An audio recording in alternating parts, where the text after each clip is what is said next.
So here we go. Now we are live. Anyway, what is up, Earth's mightiest subscribers? It is your boy Ernie, the Blerd Without Fear. Got the homie Carter presents. Welcome to episode 308 of the show. Not the Ironheart watch party, because that was a mistake. That was a slip up. I did not have any coffee. I'm still waking up.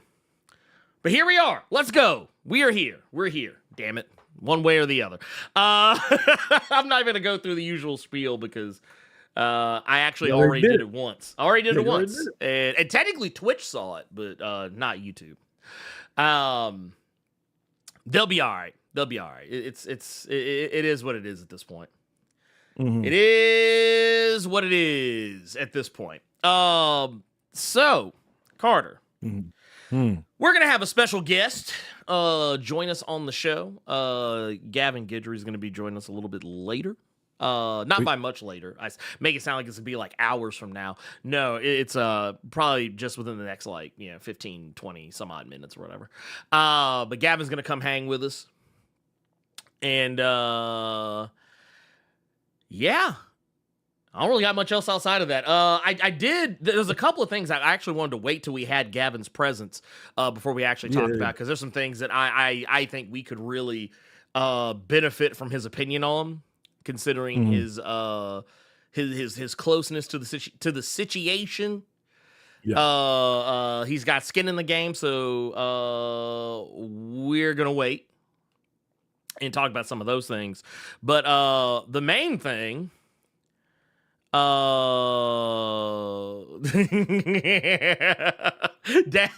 I feel bad. I feel you know what just for y'all, because I know it's not gonna feel right, because I know it is. You know what it is? It's like when I watch my favorite TV show and the TV show don't play the intro. Y'all ever have that? Y'all ever have that? Like you're like, man, they ain't play the intro this time. Lame. Lame. So you know what we're gonna do? You know what? I'm gonna fix that.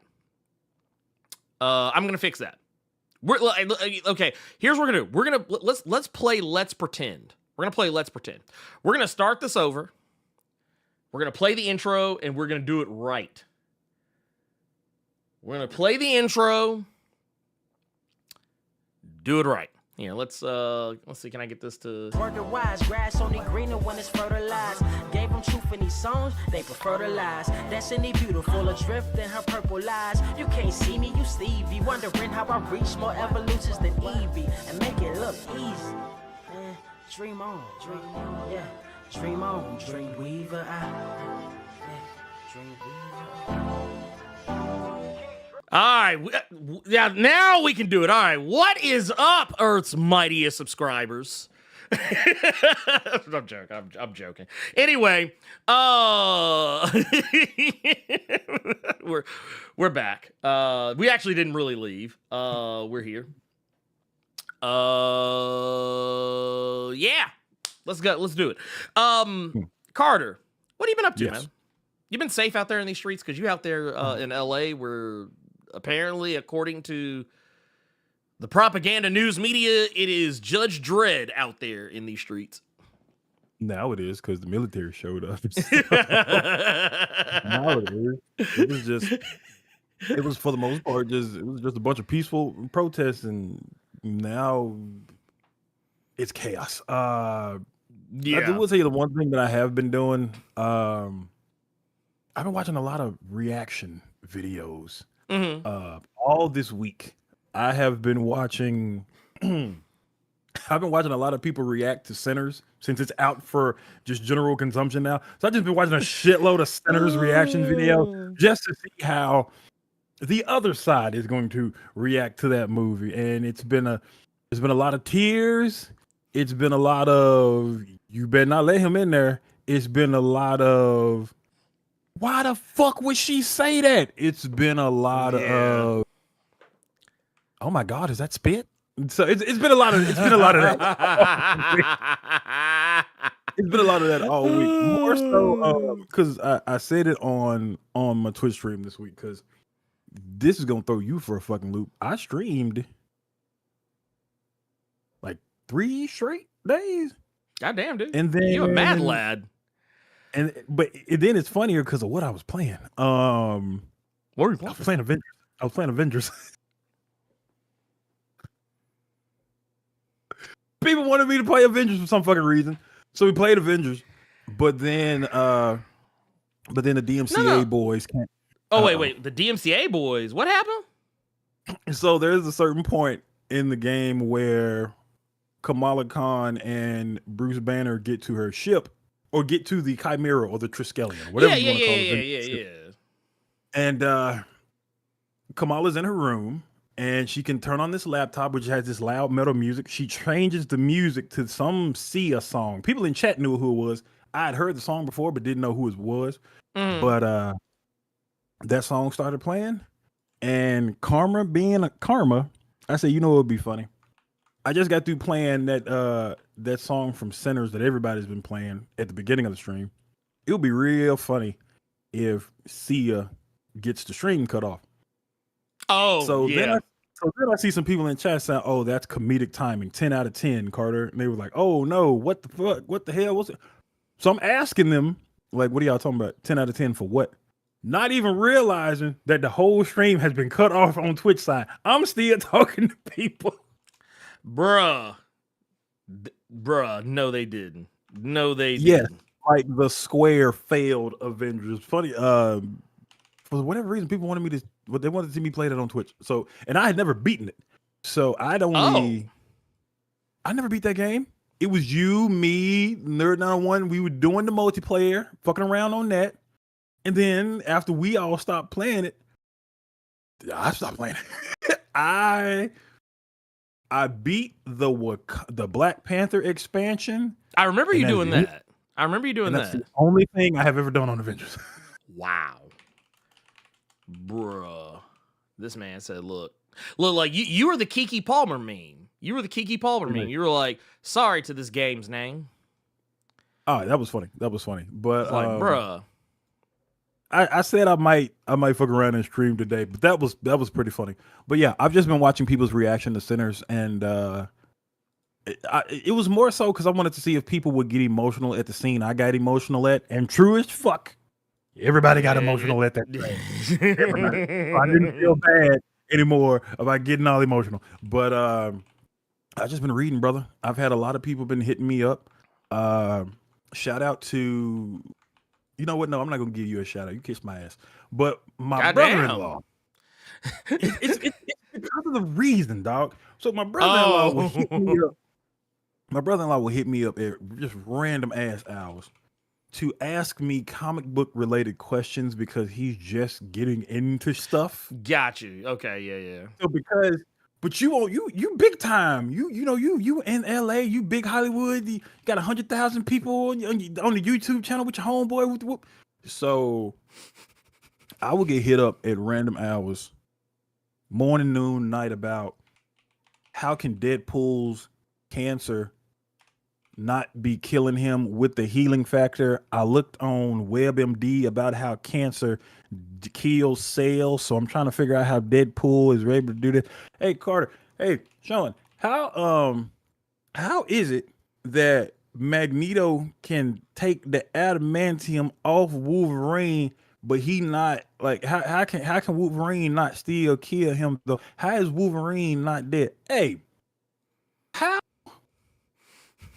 can Batman hit the Flash when the Flash got the super speed? How can Green Lantern fight the Flash and Batman? I'm not understanding. So now I'm trying to. This was the most recent one where I was just like, dog.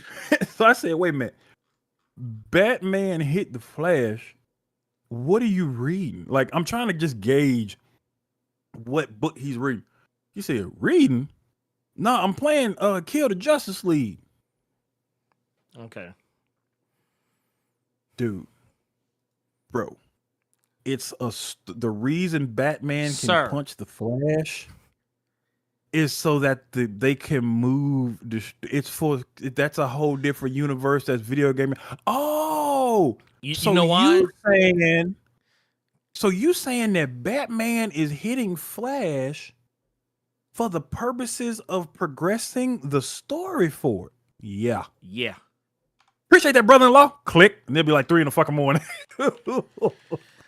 So I just real quick, I just want to make sure that this doesn't get lost in the sauce here. Let me help y'all understand. There's a reason why I always say because comic books. That's what I tell him every time. Every time it's a well how why is the Venom able to defeat the Phoenix Force? Because why is Cyclops able to go toe to toe with the Sentry? Because the writer said so. Now, I have done that. I did that with the Deadpool shit and why the cancer hasn't killed him. But he got the healing factor. Do his heal be healing like Wolverine be healing? It's comic books, bro. It's gonna heal however the person writing is gonna. But I looked on WebMD and I looked up online how cancer fight. No, this Negro did not go look on. Okay, all right. For some goddamn. You know what? Oh man. I swear for Christ. I do take the time to answer the question because it's like, bless her heart, and that's my sister's husband. I don't want to cause no stripes or no issues, but that killed the Justice League conversation. That almost got me. Bruh. That almost got me. Especially when it's like 3 in the fucking morning and it's so they're only doing that to progress the story forward to make you keep playing the game to finish the story. Yeah. Appreciate that, brother-in-law. Click. That one almost got me. Bruh. I almost got out of character now. Bruh. Smoke one Kenobi. I almost smoked him. That one almost got me, bro.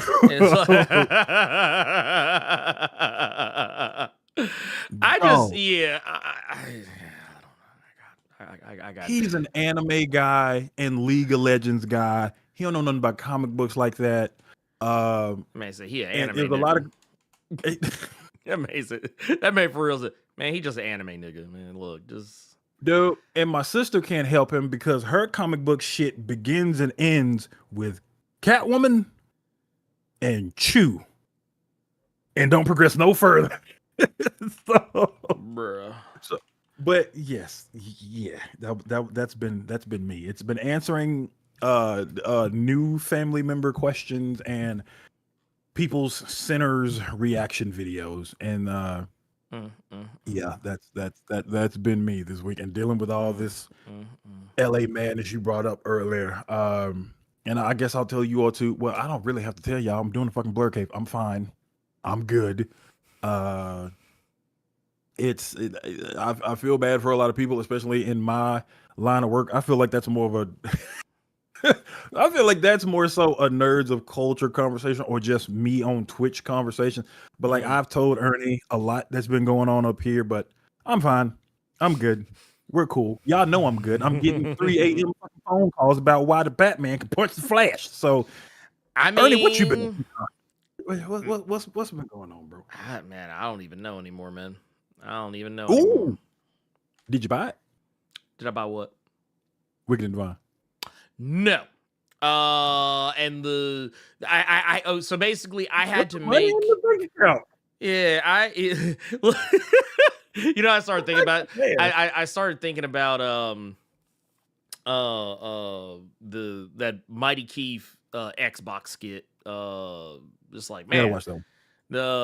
It's the one where dude's trying to come in and buy an Xbox, and dude's like, yeah, man, I want to buy an Xbox Series X. The guy's like, he's like, in this economy, man, I love seeing black millionaires. But no, for one, I didn't buy because so funny story. I can share this.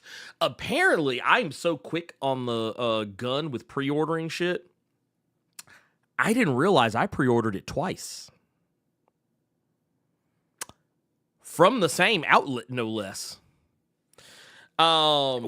Right. I know the first time you did it Mm-hmm. because I was in the comic shop here and I almost Mm-hmm. bought the 9 trades, and you Oh, said, I already got the motherfucker pre-order, big dog. You can leave him on the shelf.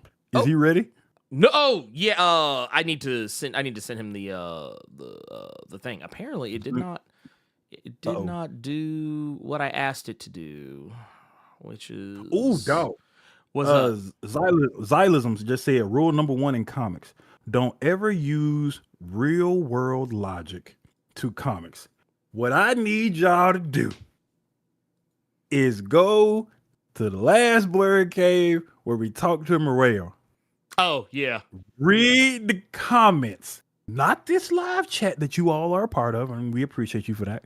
Yes. I want you just to read the YouTube comments. There's a certain comment that has fucking 19 replies on it. Oh God.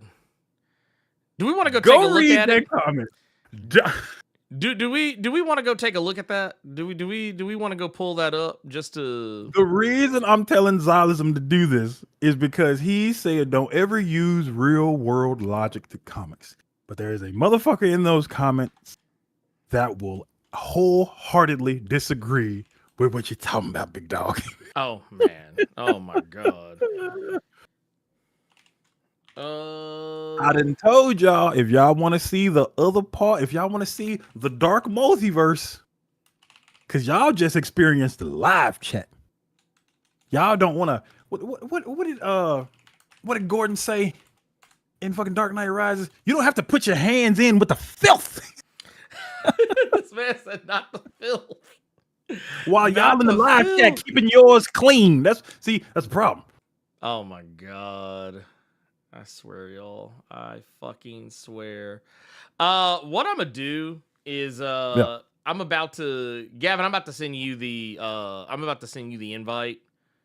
Because for whatever the fuck reason, it just said fuck me today on sending shit out, which means I'm actually glad this came up because it means I'm gonna have to go check all this shit later. For some of the other ones I sent out for later in the month and next month. I But found it. There it is. wait, what happened? Oh no, I found the comment. Oh, you found the. Oh, okay. Who? Oh, Yeah. you know what? We'll deal with that when we get there. You just screen and just send it to you. Yeah. I got it. Send that I I almost want to see all the. I almost want to pull it myself just to see all the fucking replies. But So there were 19, but mhm. now it's 13 Oh, for some reason. some people must have retracted they shit, or they got or they got YouTube got that ass. yeah, YouTube probably lit their ass up is probably what's more likely the case. Let's private that because yeah, that's the thing. Let me take that down and go to that. You'll see it, Xylism. Just go to last week's Blerd Cave with Moreo. It's the only one with like a bunch of replies on it. It's from this person right here. Okay. Yep, I'm looking at the motherfucker now. Oh Lord. Oh, Dog, honey child, what is you doing? What is you doing? What is you doing? Oh my When God! I tell y'all, the live stream people and them just comment people are two totally different breeds, dog. Dude, it's like, man, this is how I know. The people that casually play Mortal Kombat at a gathering, and then you got the Smash Brothers players that smell like baloney. Like it is just a completely different breed, bro. Dude, every goddamn time. Okay, so here's what we're gonna do. Here's what we're gonna do. Here's what we're gonna do. Here, I'm actually gonna save this for later. I'm gonna save this for later. Yep. So I'm going to. Here's what we're gonna do. We're gonna be right back. Because I'm gonna switch over to the Zoom call. We're gonna bring Gavin in. Gavin, I'm gonna send you the invite here in just a sec. I know I said it just a few seconds ago, but I'm saying it again now. But yeah, that said, yes. We'll be right back.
And then here. Oh yeah, let me put you back up. Mm-hmm. There we go. Or I guess shit. I don't know. Let's see what it does. Why is that not doing what I asked it to do? It is showing. Oh, because it's still got that up. Okay, there we go. I was having a moment, y'all. I apologize. Anyway, now that we're in the Zoom call now, I actually had to make a whole new one because apparently Zoom hates me today. All technology just really fucking hates me today. That's just where we're at. But like while we wait on while we wait on Gavin, I wanna take a look at this because all right, so this, I'm not gonna lie, this is some. Oh, here we go. Got him. We got him. Right. We got him, y'all. We got him. Let's bring him on in. Let's bring him on in. And this time, I'm gonna be prepared. Gavin. Let's see here. I am going to here. Let's do this. Let's get rid of that. Gavin, we're giving Gavin I gotta give Gavin the big window. I gotta give Gavin the big window. He gets the big window. I'm sorry, Carter. I don't make the rules, Carter. It just is what it is. Okay. He has to have the big window. So Carter, we're gonna switch you up. We gotta. Okay. I gotta put you over here. I'm giving Gavin the big time. He gets the big time window. You have to accept the smaller one, Carter. I'm fine. Okay. I just want to make sure. I just want to make sure you knew. We can't do Gavin dirty like this. He's got to get the real one. All right. So there we go. That I'm fixing that, and there you go, Carter. You can. Okay. You have that little teeny tiny one. All right, there we go. Transitions. We got him. Okay. We got him. There we are. We're in there. Can y'all hear me? I can hear you a little bit. Okay, I'm gonna figure out. Uh-oh. It might be going from my computer. Let me try and get onto this. I got a microphone. Okay. Yeah, do your thing. And then let's see. Let me get out of that. There we go. Bam. Yeah. And thank you, Garrett Mo, for that Blerd Cup Diamond mine. I wouldn't even say that Gavin's a visitor. He comes in and takes his shoes off on several occasions. I would say.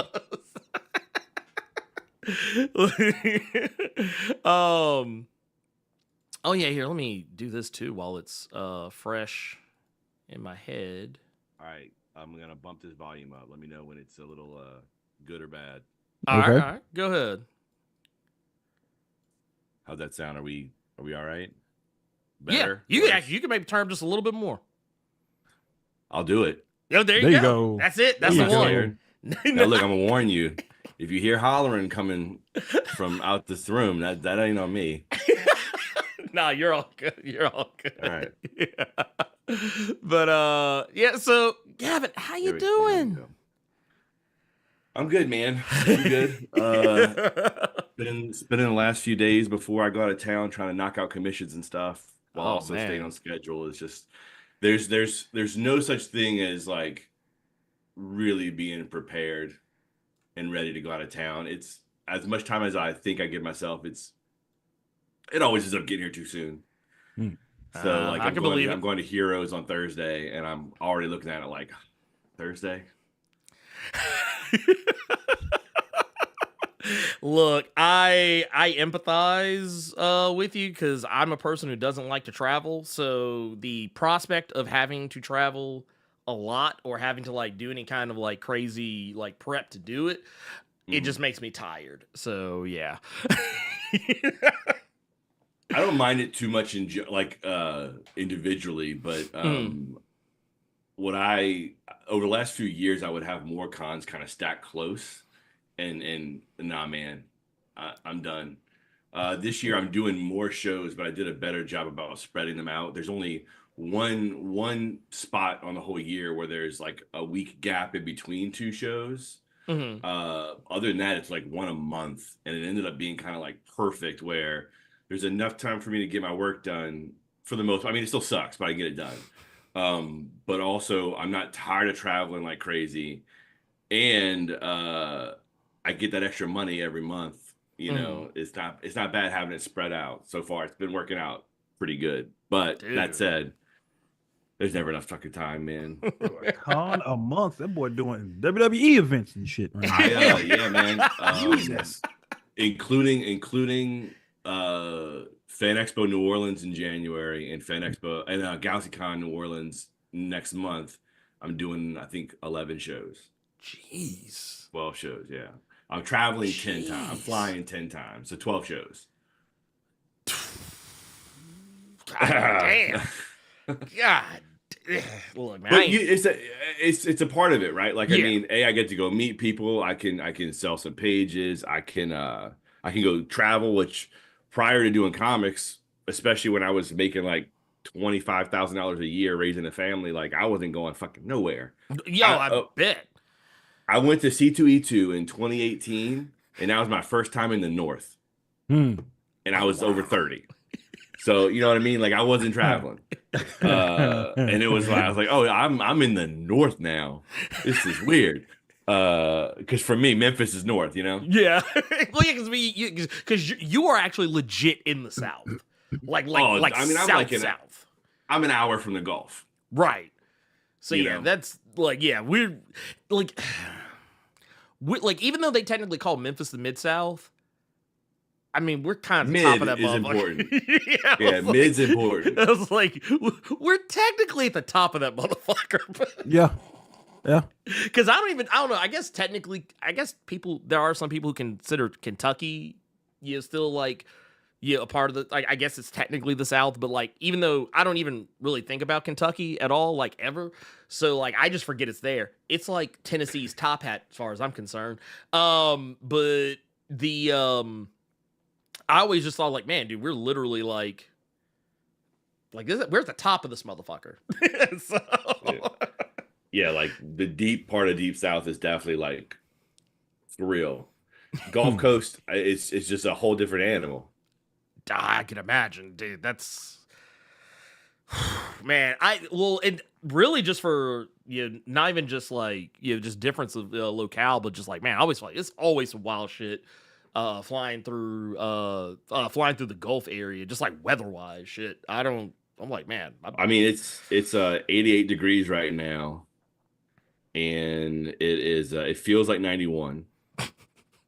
Of course. Yeah. It's 68% humidity. Like I walked outside to go throw some trash out, and I was like, "Oh shit!" It's like I'm sweating. Damn, it's hot in the motherfucker. Yeah. I tried to look presentable. You know, I even shaved a little bit. Look, I'm on it. Hey, do you know how many people will always ask me when is Carter gonna move back to Memphis? They can do the Blerd Caves.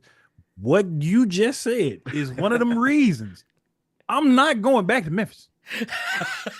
Look, I've never even experienced the dry heat, because the only times I've ever been out west, it's always been kind of in the cooler months. I actually applied for San Diego for next year, so I might go next year. But I've never been in that climate before, so I don't even know what to expect and what it feels like. I just imagine like it's hot, but it's hot in the sense of like the sun hitting you hot, as opposed to like you wear it like the second you like. I walk out, I open my door and my sunglasses fog. You know what I mean? Damn. Like is it not that? It's different. No, right? absolutely not. It's not one of those. Jesus. That's why when people complain about it being hot, I can say this, even though we got company. He's been in several Blerd Caves enough. You niggas don't know what hot is, okay? No. Because this is not hot. LA is not hot. LA is. I always like you're wearing a hoodie, you could wear that outside, right? Yeah, you could wear a hoodie and you could wear shorts or something like that. It's not like you're risking your life out here. Exactly. And I tell so many people, and they don't believe me when I tell them. It's like, I remember days in Memphis where I'm going to the porch to take the trash to the curb, and you'd have swore I just came out of swimming pool or I just got through fucking. Like, I'm just that sweaty. And it's that itchy ass heat. I can't stand it. It's different.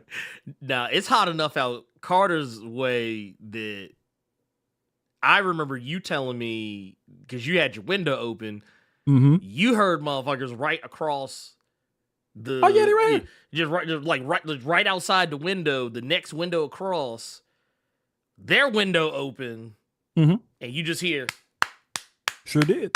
That was one of the funniest moments ever. Trying to keep a straight face, talk about fucking Suicide Squad while I hear that. You know how insane. And that's one thing about LA. That's another thing that people have to get used to is how close residences are in like apartment complexes. Because like right now, if I open this window and I had a broom, I could poke the next building. Damn. So at night, like you hear kids running around or playing something, you hear the Call of Duty windows and this, that, and third. But yeah, dude, like the heat here is nothing. You are only hot. True moment.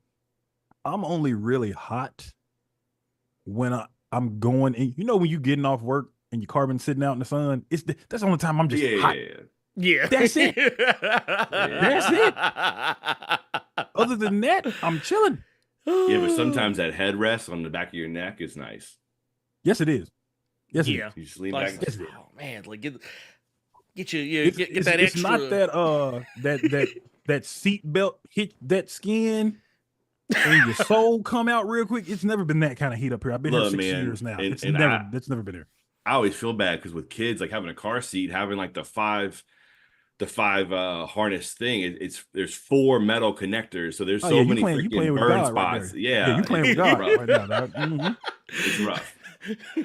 I actually I never it's shit you never think about till you have a kid. Yeah. But I was like, yeah, dude, during like the summer, I literally thought back one day, I was like, man, I kind of feel bad for the kid back here, man, because I was like, shit, it is hot as fuck, and I know that seat got some stank on it with that because I remember one time we were going to go get in the car to go do something, and I was I like put my hand on the seat. I was just like, whoa, because I was like trying to like move some stuff around. Wasn't even like because I was such a great father. It was just like I just literally my hand just touched the seat, and I was like, whoa, and I was like, yeah, I was like, we're just gonna let the car run for a little bit. I said we're gonna have to wait a while, because I was like, I'm gonna have to turn you over every few minutes because you about to get cooked. But man, the thing, so this something like, because I know I've seen you in action at the cons, at least one con, and that's something I was kind of curious about, because like, you're traveling a lot. Do you ever have to like take like your like take whatever pages you're working on with you, to like get that extra time, or like work on them at the table or anything like that? Oh yeah, I've done it a few times. The big one, and this is a fun story. Okay. So these shows that I do called GalaxyCon are really fun because they treat us like the celebrities. I mean, I'm not getting like big appearance fees, but they pay for everything. We're in the same green room. We're guests. It's great. Other big shows, sometimes they're like, look, man, you're lucky to be here. Enjoy the water cooler in the closet. We're treating you. So GalaxyCons are great, but when I was finishing Birds of Prey, my deadline was the Monday I got home. So I was like, well, I'm going to bust out these pencils and I'm going to have the inks and I'll work on them when I'm there. And then I'll get home, and instead of just crashing on the floor and getting covered up with the kids, I was like, well, I'll go scan them in first and then I'll crash on the floor, right? So I was inking these pages, and it was it got to like Sunday. I was in Raleigh. And I had like a bit left to do.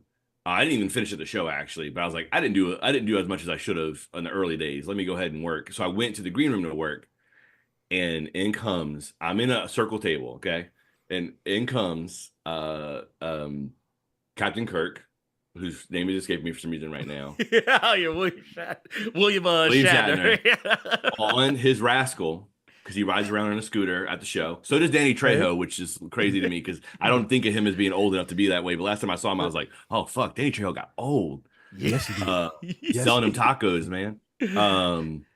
And I see William Shatner come in and zipping through tables. And I'm like, if this old motherfucker clips this table, I'm going to lose it. Hey, don't tell me you about to swing on Denny Crane, bro. Don't do that. Don't do that, bro. he shot by my table, missed me, but then there's there's a little 6-foot folding table up against the wall with a computer on it where they, I guess, crunch some sort of numbers because they're doing the logistics of a con are insane, right? Who owes what money where, what's going here, who's flying out, whatever. So I don't know what that laptop's for. I just know that it's an official like laptop for the show. And he hooks that table with his with his back wheel, and he drags that bitch like 6 feet. And I'm seeing the extension, I'm seeing the cord go like like that laptop's about to fall out of the table, and I'm like, oh, and then everybody freaks out for a split second, and then he ends up getting off of it, and thank God the laptop didn't fall. But he didn't say shit to nobody, no apologies, no nothing. He just kind of chuckled about it, made a joke, and then went zipping around and like stopped at other tables to bullshit with people and rolled on out. And I was like, yeah, I was about to teach TJ Hooker a lesson if he caught me, but it was funny watching him miss me and then catch this table, and I mean, like in slow motion, I could see that laptop's light flashing before my eyes. Dude. You know, it was crazy. Oh no, Kirk would have had to catch it. But yeah, in short, I do work on pages at cons, sometimes perilously. I was about to say, like, I imagine it's not the ideal situation. It's not great. I do think sometimes if you're drawing too much at the tables, it kind of dissuades some people from stopping by. So I'm sure there's an effect on your sales in general, but I'm also not so hard bent on sales anyway. That if I lose like 4 or 5 interactions at the course of the weekend because I'm working or working on a commission for someone else that they paid, I don't mind. You know, I've got other friends who are so like I would consider this a part of like that type A personality of like I'm working, you know, we're making money, I'm here, I'm taking in as many people as I can. I'm more like, let's have some fun, let's interact. You know, it's a unique experience for me to be in your town, for you to be here to come see me at this time. So, you know, like I want to be working, but also like I want to enjoy the experience of being around people, being in a town I've never been to. Like even, you know, Oklahoma City, I didn't work at because I just wanted to chill, and I had a great time. And you know, like I'm going to Heroes. I probably have to do a little bit of work, but I'm hoping not to do too much because Heroes is like, we call it comic book summer camp because it's no celebrities at the show, but it's so fucking big. Like, do y'all know BJ at Comics Are Dope? Yeah. Yes. He's gonna be there. I was saying, Ernie, you should like one year try to work it out where you can go. Because there's 700 artist alley tables. Jesus Christ. So imagine a big con, like a big mid-sized big con. Right. But all the table space is dedicated to vendors and people who are either in comics or trying to get in comics, making their own comics. 50-year veteran Jose Luis Garcia Lopez is going to be there. I'm going to be there. People who are going to be trying to get in are going to be there. It's all levels. There's a whole spot dedicated to indie people called Indie Island. It's amazing. So we call it summer camp because it's like everybody's there.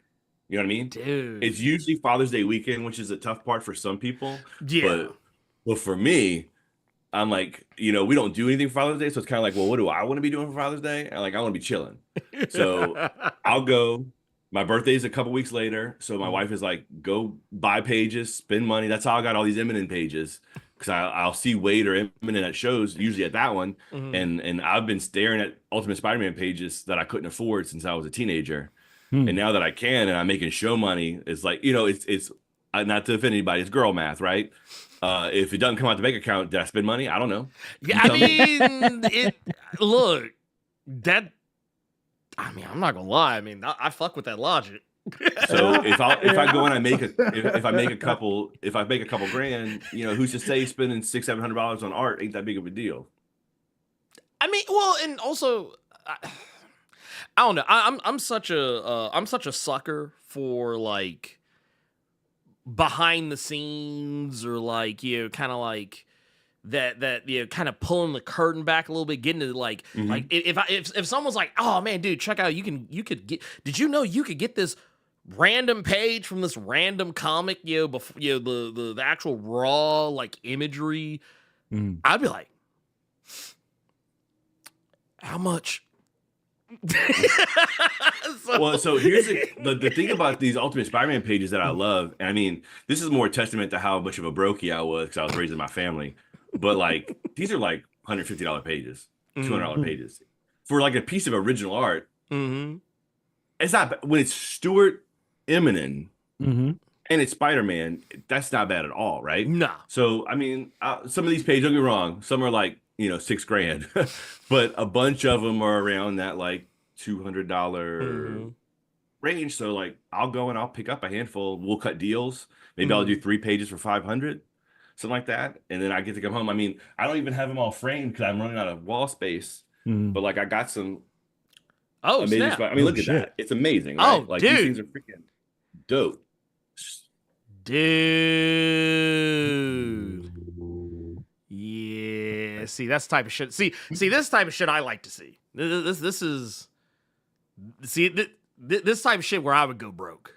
And I'm telling you, staring at these online for like ever, just being like, one day, man. Oh, But now I own 9 of these motherfuckers, and I ain't done. He's like, no, I'm getting. Look, Gavin gonna fuck around and get the rest of the book. It's a weird niche to be like, yeah, man, I just pick up some random ass Ultimate Spider-Man pages, whatever they got, I'm flipping through. Unfortunately, I run my mouth, so enough people know now at other shows that other artists have started buying them too. So I'm probably my own worst enemy in that respect, but it is what it is. I mean, the flip side is like I've got to pack up this today. Oh, and then shit. I've got to pack up these 2. So I've got people buying from me too. So it's kind of like, are these your?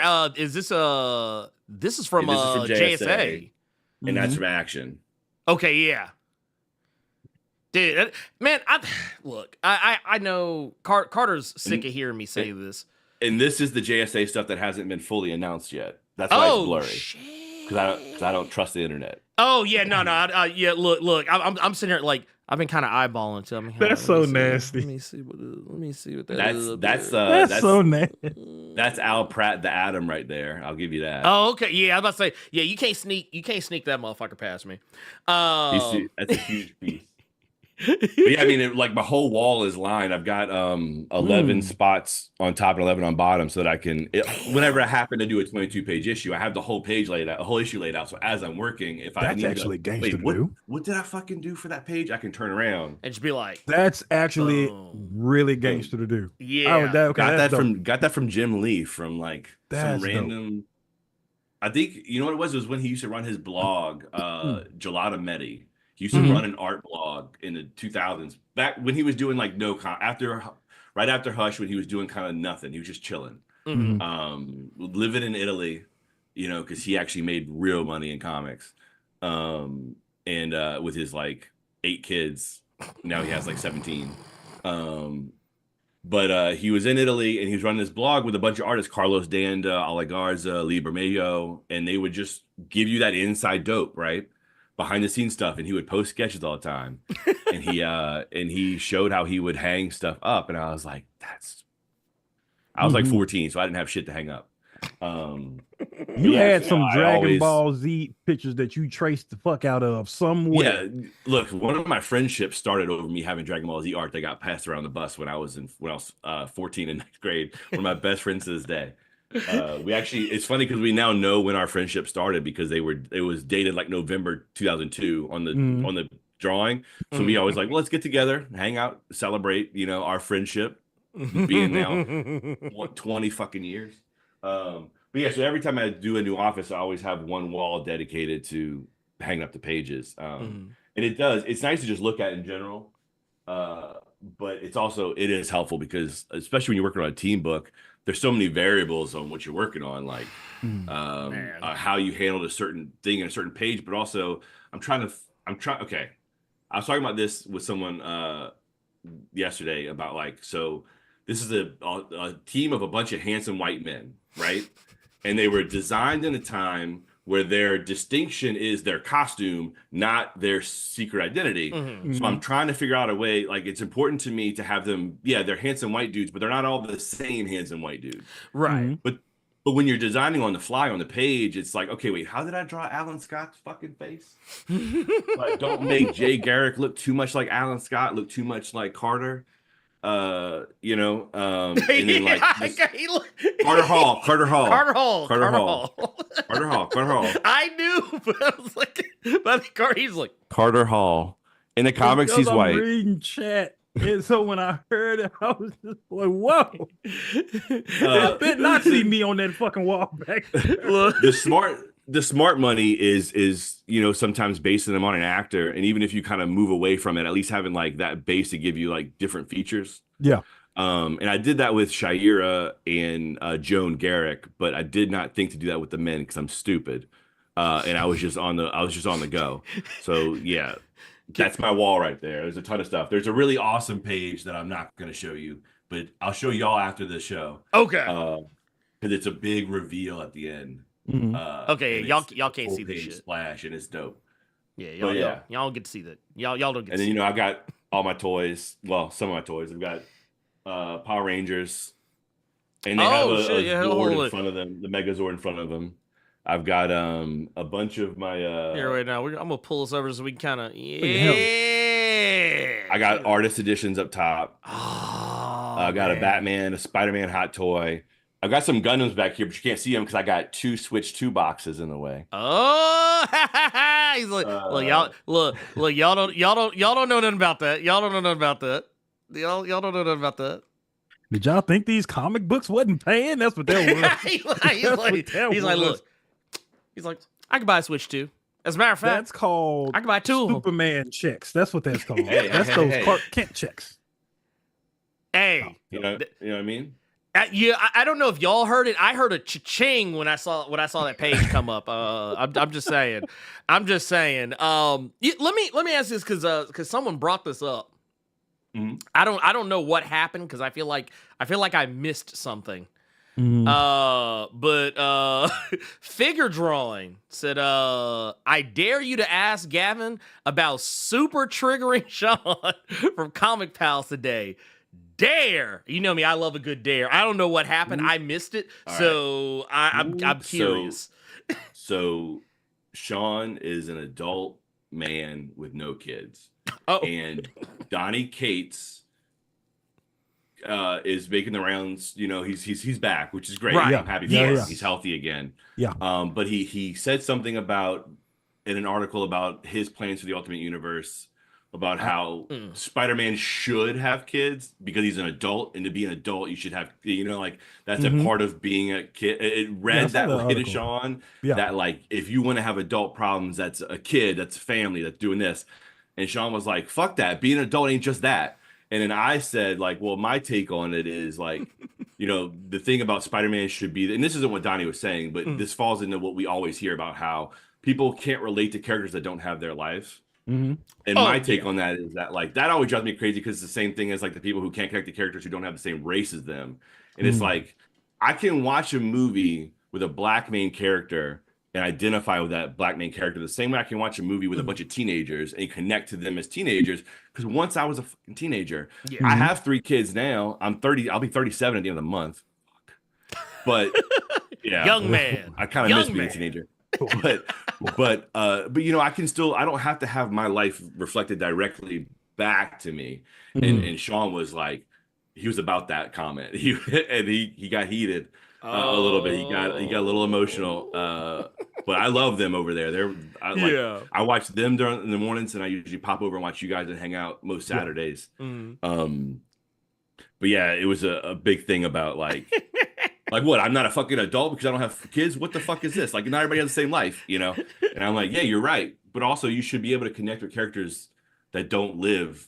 Like, could you imagine if I was like only watching movies with like white dudes in their 30s in Louisiana? Because like I can't possibly relate to living in California. Like, what am I going to connect to there? Like you know, who are these people in New York? Well, it's like you could, so no one could ever read a Thor book because like, you know, I'm not a god walking around Midgard. So I can't I've never possibly been to Muspelheim. But you know, you hear it's empathy. Elite is exactly right. That's what it is. 100%. But you hear it all the time with people who are like, well, I don't have anything to connect to now because you changed that character's race. It's well, it's always a silly thing to me because this is something I tell people all the time. The reason why the reason why most every superhero that's of any note that's been around for at least anywhere between 50 to 70, however many years, is because that was all they fucking made. Yeah, but it was unusual to have a Chinese character or a Japanese character, a Mexican character, or I forget the preferred nomenclature now because it's slipping my mind, but I'll just say, for all intents and purposes, South Asian Indian person, let alone a black person. And usually, whenever they were there were caricatures and stereotypes, and they weren't usually meant to be the hero or anything like what was it? This is when we talked about Nerds of Culture. Pie Face. How many people remember Pie Face? God help you if you do. I hate that I remember Pie Face from the old Green Lantern comics, because that was a strange little bit of history for those that do not know. But if I remember correctly, he was called Pie Face because he looked like a little Eskimo pie or something along those lines. It was really silly, kind of slick racist. Thankfully, I don't think they call him Pie Face anymore. I hope they don't. He's not even really around in the comics anymore. But that's like having an Italian character and just calling him Dago. Yeah, like no. I'm not gonna hold. There was you probably did see it back then, but you're not gonna see it now. Well, it was kind of like how, like, if you remember back, like in the old, like giant size X-Men, like some people would refer to like Thunderbird as Geronimo. I remember that. Something like that. I remember that. I do remember that. Holy. Like, it was always whatever race you were, that was who you were. Well, that's the thing, right? Like, so that was in the 80s, if I remember correctly, early 80s, right? And Claremont, God love him, is given a lot of credit for bringing the characters forward of different ethnic backgrounds. But I think we can all agree that ethnic background was dialed up to like fucking 16. On everybody. Oh yeah. Like Banshee was like Patty Mac. Yeah. that motherfucker was lucky. Yeah, no, he was Lucky Charms. Like, he was Lucky Charms like a motherfucker. Because that's what tied to Gambit for me, right? Of like, okay, well, it's cool that we had this Cajun character, but like, damn. Good Lord. Because I remember even being a kid, that I just remember this, like, there being a moment where I didn't quite realize. There was a moment, I think, a pre-realizing he was Cajun and post-realizing he was Cajun, but I was so young. And to me, at that time, I didn't know enough about what the history behind what being Cajun was. I just knew that I was that. And I remember being like, oh, cool. But just immediately being like, that doesn't sound like nobody I know. Jesus Christ. Like, maybe my mama, but like, even then, like, good Lord. Because like, the accents, especially in New Orleans, there's so many different ones. I mean, people will argue that you could be from a different part of the city and pronounce the name of the city differently. Right. Nobody says Nolans. Nobody. No. But you're gonna hear New Orleans. You're gonna hear New Orleans. You're gonna hear New Orleans. You're gonna hear New Orleans, which is a really funny one from people who live in like Lafourche Parish, New Orleans. Like Bobby Hebert, who used to play for the Saints, he pronounces that way. But he's a coon ass, so it's not quite the same as being like in the city. That's a derogatory term that we reclaimed for Cajun. Yeah, it was funny because I knew that. Okay, but I was mixed company. I was waiting. Well, no, it was like there was two things that was going through my head this whole time. I was like, ooh, I can't wait for somebody to like show their whole ass here in just a second, and then have to be like, oh, never mind. And then also, I was thinking like, man, how long before we get the comment?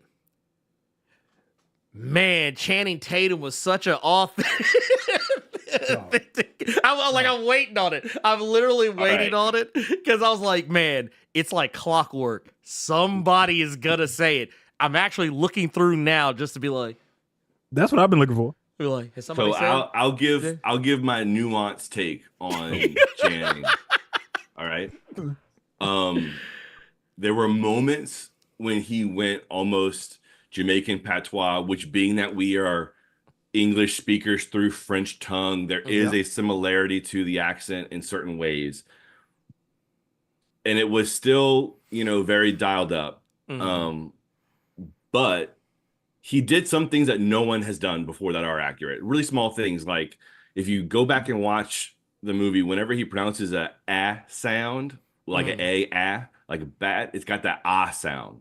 Like, bah. And that's a thing that like Cajun people, like from Cajun country out west and from like Lafourche Parish. I say Lafourche Parish because that is the closest parish to New Orleans that's still considered Cajun. And that's where my family's from. That's why I grew up around the city. Like I grew up on the West Bank. So I could get to the Superdome from Gretna in like 12 minutes. And I was in the French Quarter really quick. Now I'm about 40 minutes away on the North Shore in the suburbs. We moved up here when I was a kid, like a teenager. And it's just quiet. So it's like, and it's cheap, man. Like I had Giancarlo Esposito burn my ass this past month randomly. I sat down at the table and I asked, can I sit down? Like, is it cool if I sit down? And there's a young woman at the table and he's like, why are you asking me? Like misogynist. And I was like, oh, she had a headphone in and I thought she was talking to somebody. And she goes, oh, no. It is okay. I was like, I'm sorry. I'm just from the South. I'm asking, period. Other people would just sit down. And then like Dexter Vines, who's a buddy, is from Atlanta. And he mentioned something in mid conversation. Giancarlo popped in and was like, oh, where are you from in Atlanta? And looked at me. And I was like, oh, no, I'm not from Atlanta. He's from New Orleans. I'm from the New Orleans area. He's like, oh, we're in New Orleans. And I told him, I'm from the West Bank, but I live on North Shore now. He goes, oh, yeah, why'd you move over there? Trying to get away from all the black people, huh? And he got up, put on a hat to go do his photo stuff because I caught them mid-conversation, then being like, hey, man, it's your time. And he took that in one ear subconsciously to stay on me, to be like, oh, yeah, trying to get away from all the black people. And he cackled all the way out the green room.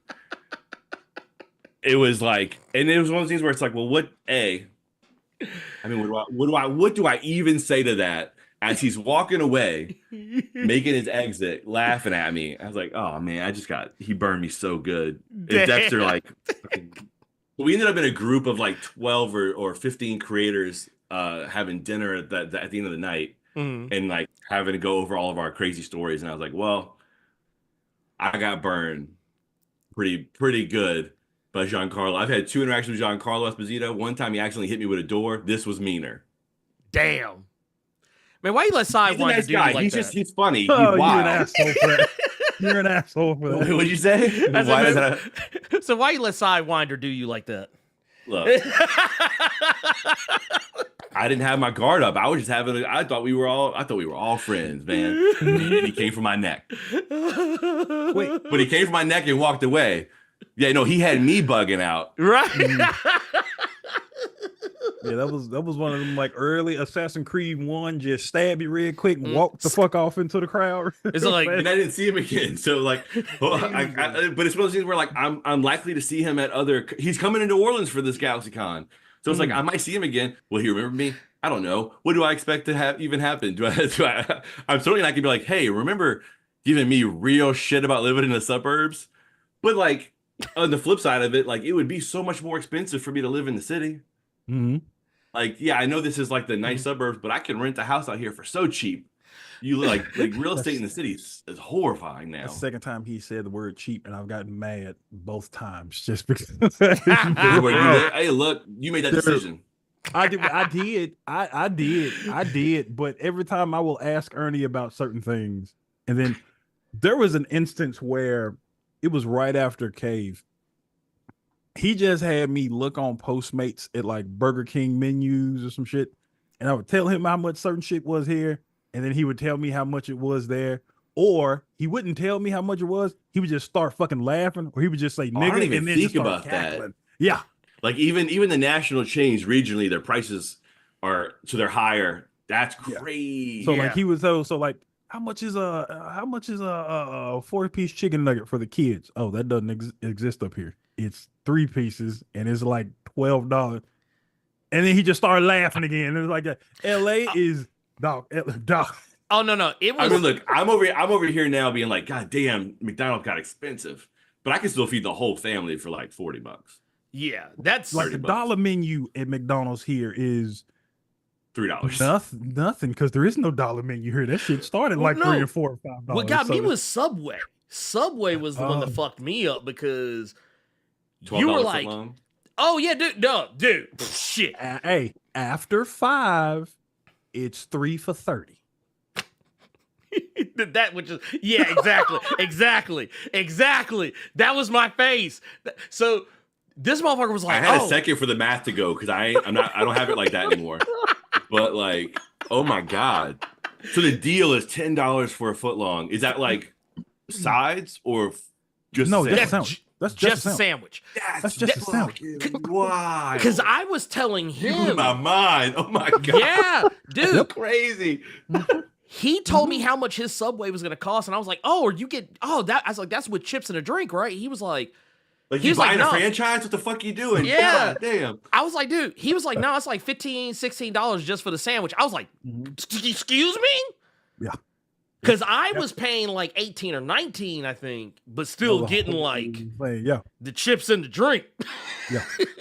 That's like it's literally the comic shops is what keeps me around here. And now those are kind of losing their luster for me because I'm still having people come up to me because they pissed at your ass. Oh, but they want to talk to me because they ain't got that bald black man to talk to. They can talk this nigga so they can vent their frustrations about nerds and culture conversations or some shit the Robo didn't see. I'm gonna be thinking about that for a while now. 30.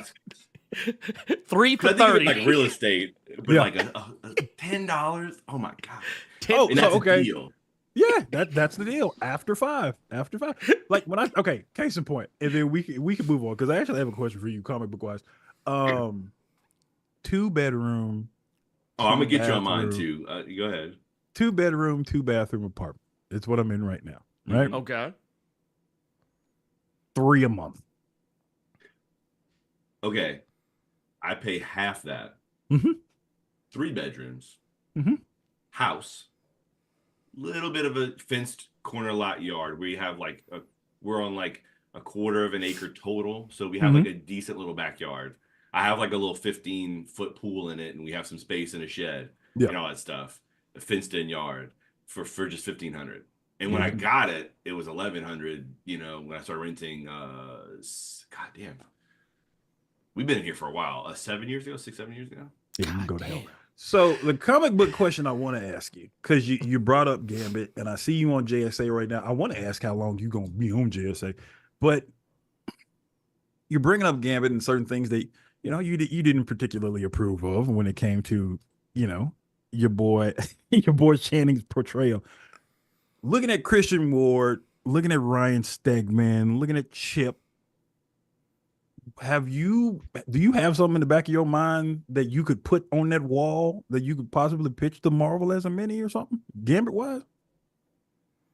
I don't have a specific idea, because most of what I'm focusing on with him is less big story stuff and more getting the cultural things right, like the little bits. Yeah. Like the crawfish boil at the end of issue 12 was my idea. And Gail, it's even like she told me, like, I'm just going to write it in Marvel style, which I never do. I've never done. So I'll just do that because you're going to be able to figure that out better than I can. So let's just say I want a panel of him showing up, a panel of this, and then you do the rest and have it end in like a nice warm moment. So I was like, done. And I wanted to do that kind of David Aja panel by panel breakdown, like from Hawkeye. Yeah. And so I was like, well, let me, have there be an official like Gambit showing them how to peel crawfish because it's such a huge part of our lives. Like it's a rite of passage here. Like you grow up with your parents peeling your crawfish, and then like at some point though, when your ass is getting a little too big, you start to peel your own, and you gotta kind of you transition. Like that's kind of like going to the big kids table, as it were. So I wanted to kind of do that, especially because this book has the kids in it, the teens. So for me, because Gail wants to do more, and I would love to go back and do more given the opportunity to. But yeah, for me, it's just the small cultural things. Like, she had a bit of dialogue about like having a po' boy with remoulade, and I was like, that's nice. I'm sure it tastes great, but no local would do that. Yeah, because we are so steeped in our tradition. Cajun and Creole food, both, and Creole has this weird distinction of like it's racialized now, mistakenly, where it really means black, but it doesn't. Like, I'm Creole by virtue of being Cajun, but Cajun is a subset of Creole. But I also have some Creole family because they are not Cajuns. Have to have gone through Canada. If you didn't come through Canada, you're not Cajun. But if you're born here, that means French, Spanish, African, Native. They are called Louisiana Creole because they're native. They're now native to the colony, not the Anglo fucks who moved in. So at one point, we were all like on the same side eyeing the British when Louisiana was purchased. And unfortunately, through however the racial inequities of the last 2 centuries, we got to a point where a lot of Cajuns tried to separate themselves from being Creole, and Creole became considered more of a racialized thing, even though it's not. But all that to say, in Cajun and Creole food, both with black and white families, we, even though the recipes are different, we all approach it as like, yeah, but you got to keep that shit tight on like the tradition. So I'm sure a po' boy with remoulade's great, but that was somebody who moved here and opened a sandwich shop who was probably like, what we should do? We should take that remoulade and put it on the po' boy and make it like, we're going to zhuzh it up a little bit. Whereas like, if I'm getting a po' boy and it's shrimp po' boy, it's going to be dressed with mayo. I'm not doing all of that stuff, all that extra. Like, see, like nerd large is exactly right. So Creole means born in the colony. So that is a thing of like, I've had an argument with people because there are people who try to fight for one thing. And I was sending this woman articles from like Louisiana institutions, organizations where they're the official arbiters of it, saying like, no, Cajuns are considered Louisiana Creole too. And she's like, no, Louisiana Creole was here before. It's like, it doesn't matter if they were here before. The point is we were here before the purchase and before the other white folks came in and then tried to beat the French out of us. Like, I don't speak French because my great grandmother grew up in a time where in schools it was shamed out of them.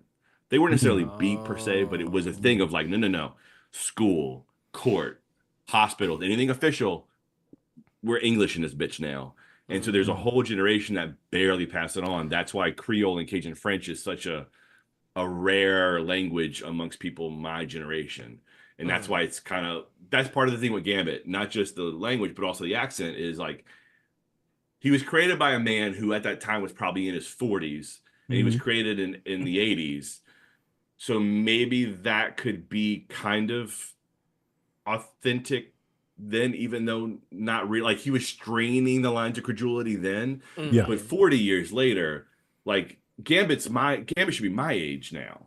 And if he grew up in New Orleans, like, he would sound more like me. And my accent is thinned out a lot because, of course, I feel like most of our accents have washed out just because of the internet and national media. But like, when I get around family, it gets crazy. But even so, I have people could think that I'm from like the New York area or from the Atlantic coast because the white kid accent from New Orleans is called the Yat accent, and it's got like kind of a New Yorky, Brooklyn-y thing by way of the South. And the theory behind it is that, well, we had all the same immigrant classes. We had a bunch of Irish, a bunch of Jews, a bunch of Italians, and then a huge African-American influence. So that we all just kind of developed a really, really similar accent to like that. Hey. I was at a family reunion and I was like, we were taking family pictures, and it was a big family reunion because like my grandmother's getting old. So it was one of those things of like, maybe this is the last one. We're all going to be together. We're doing these pictures in like groups of like 15, 20. And I told my kids, hang tight. We're going to do another round. Don't go anywhere. And of course she went somewhere. My oldest went somewhere. And I was like, where's Harper? And my uncle was like, hey, Harper, get over here, making fun of me. Anytime me and my mom would open our mouths, he was hitting it like so hard with like the New Yorkie thing.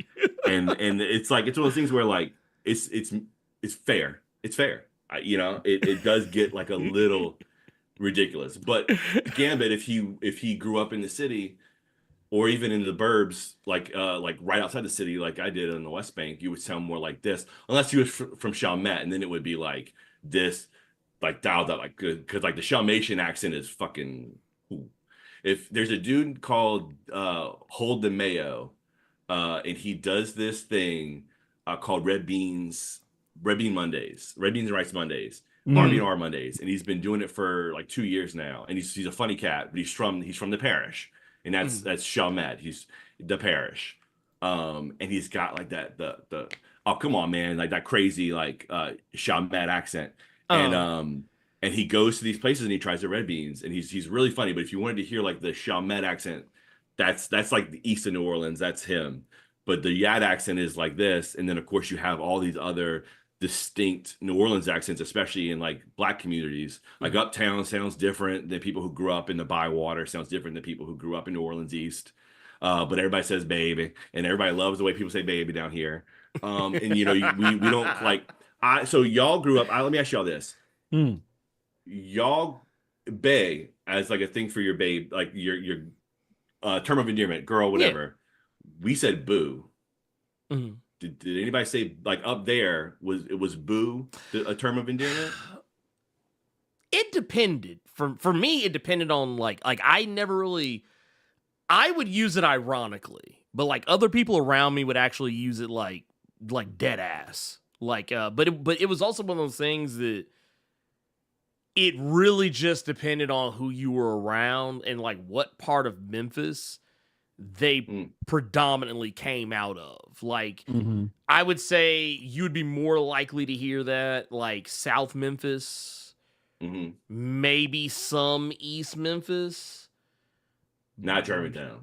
You ain't hearing that shit. Like any like Bartlett, Germantown, and for goddamn sure not Collierville. Cordova. Yeah, Cordova and all that. You might like North Memphis is gonna split the difference.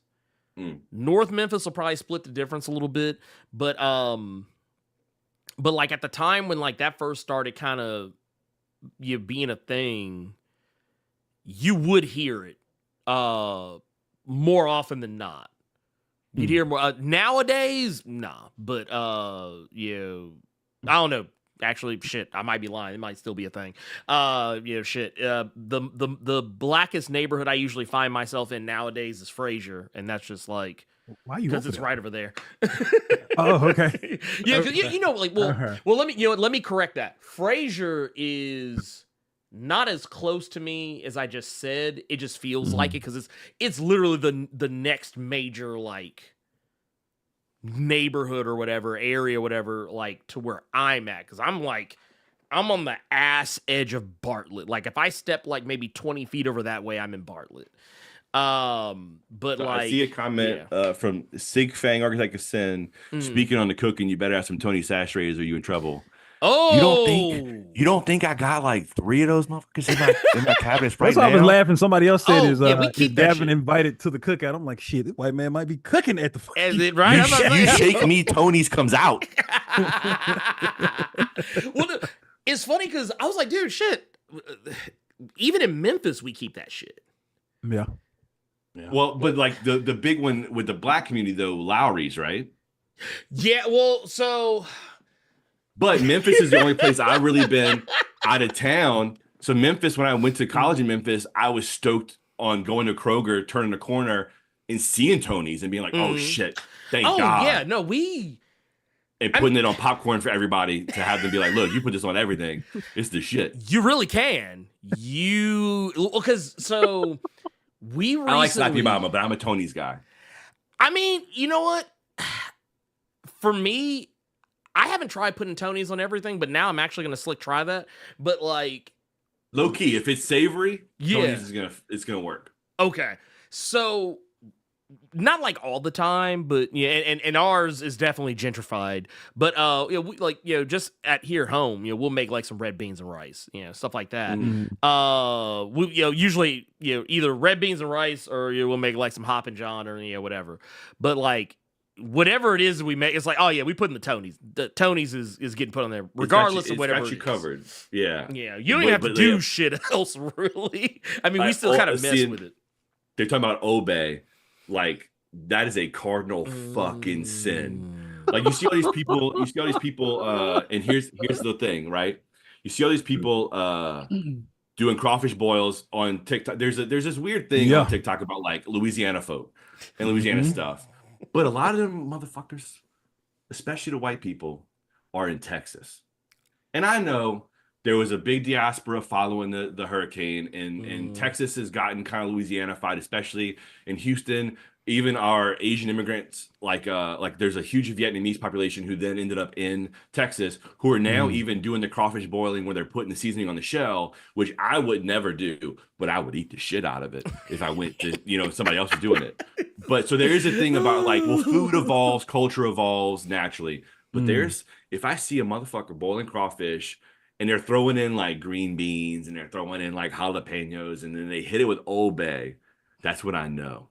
I'm like, and I look, and I'm like, they're living in fucking Arlington, Texas right now, trying to play games with me. If you're on the other side of Sabine, no, you don't count. Like, you barely count if you're in Sulphur, Louisiana, or Lake Charles. If you're west of Lake Charles, I don't want to hear it because there's different Louisianas. Ritual. Bro, that's the devil. I saw them throwing in frozen ravioli to let it boil in the crawfish boil, and I'm sure it probably does taste good when you eat the ravioli. But what are you doing? I would say my brother in Christ, but I'm not thinking Christ is a part of this calculation. No, that ain't. Yeah, it's none but the devil. It's crazy.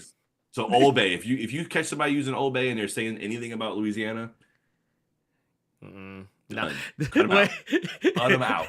That's the canary in the coal mine. It's like run. Like, you could see some Slappy Mamas or some Louis. Like, there's other things other than Tony's, but Old Bay, not gonna happen. Nah.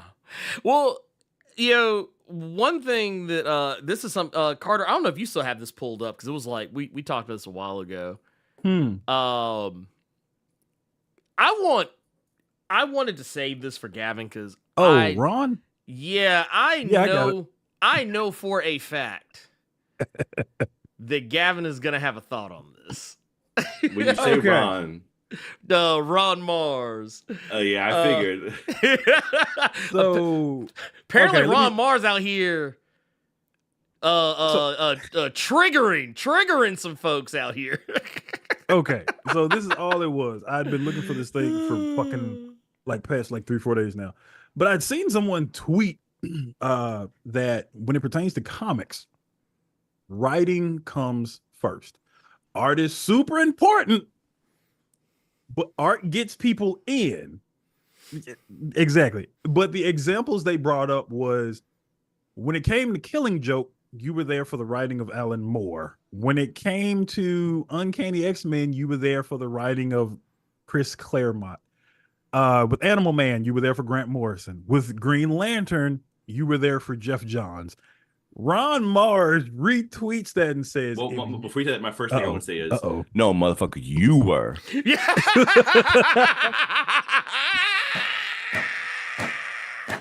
Man. That was me. That was me. Because, bruh, no. Especially when Alan Moore was his first, was like, no. But I saw, I know exactly what conversation you're talking about. And I almost joined in, but I was like, nah, I don't need this heat. I've been involved in this. I mean, I had, back in the old days of me actually engaging on Twitter with arguments of and Ron, before we even knew each other, getting involved too, of being like, we are two people who work in the industry who are telling you no, you're wrong, and you refuse. I've never understood that shit there. I've Except never understood that. When somebody is in there, I've never understood disagreeing with that person. Just because they're in there, that doesn't necessarily mean that what they're saying is true. Yeah, it does, Yeah, because it they does. in there doing it, you stupid like, motherfucker. are you gonna argue with me about boiling crawfish? No. Right. So like it doesn't I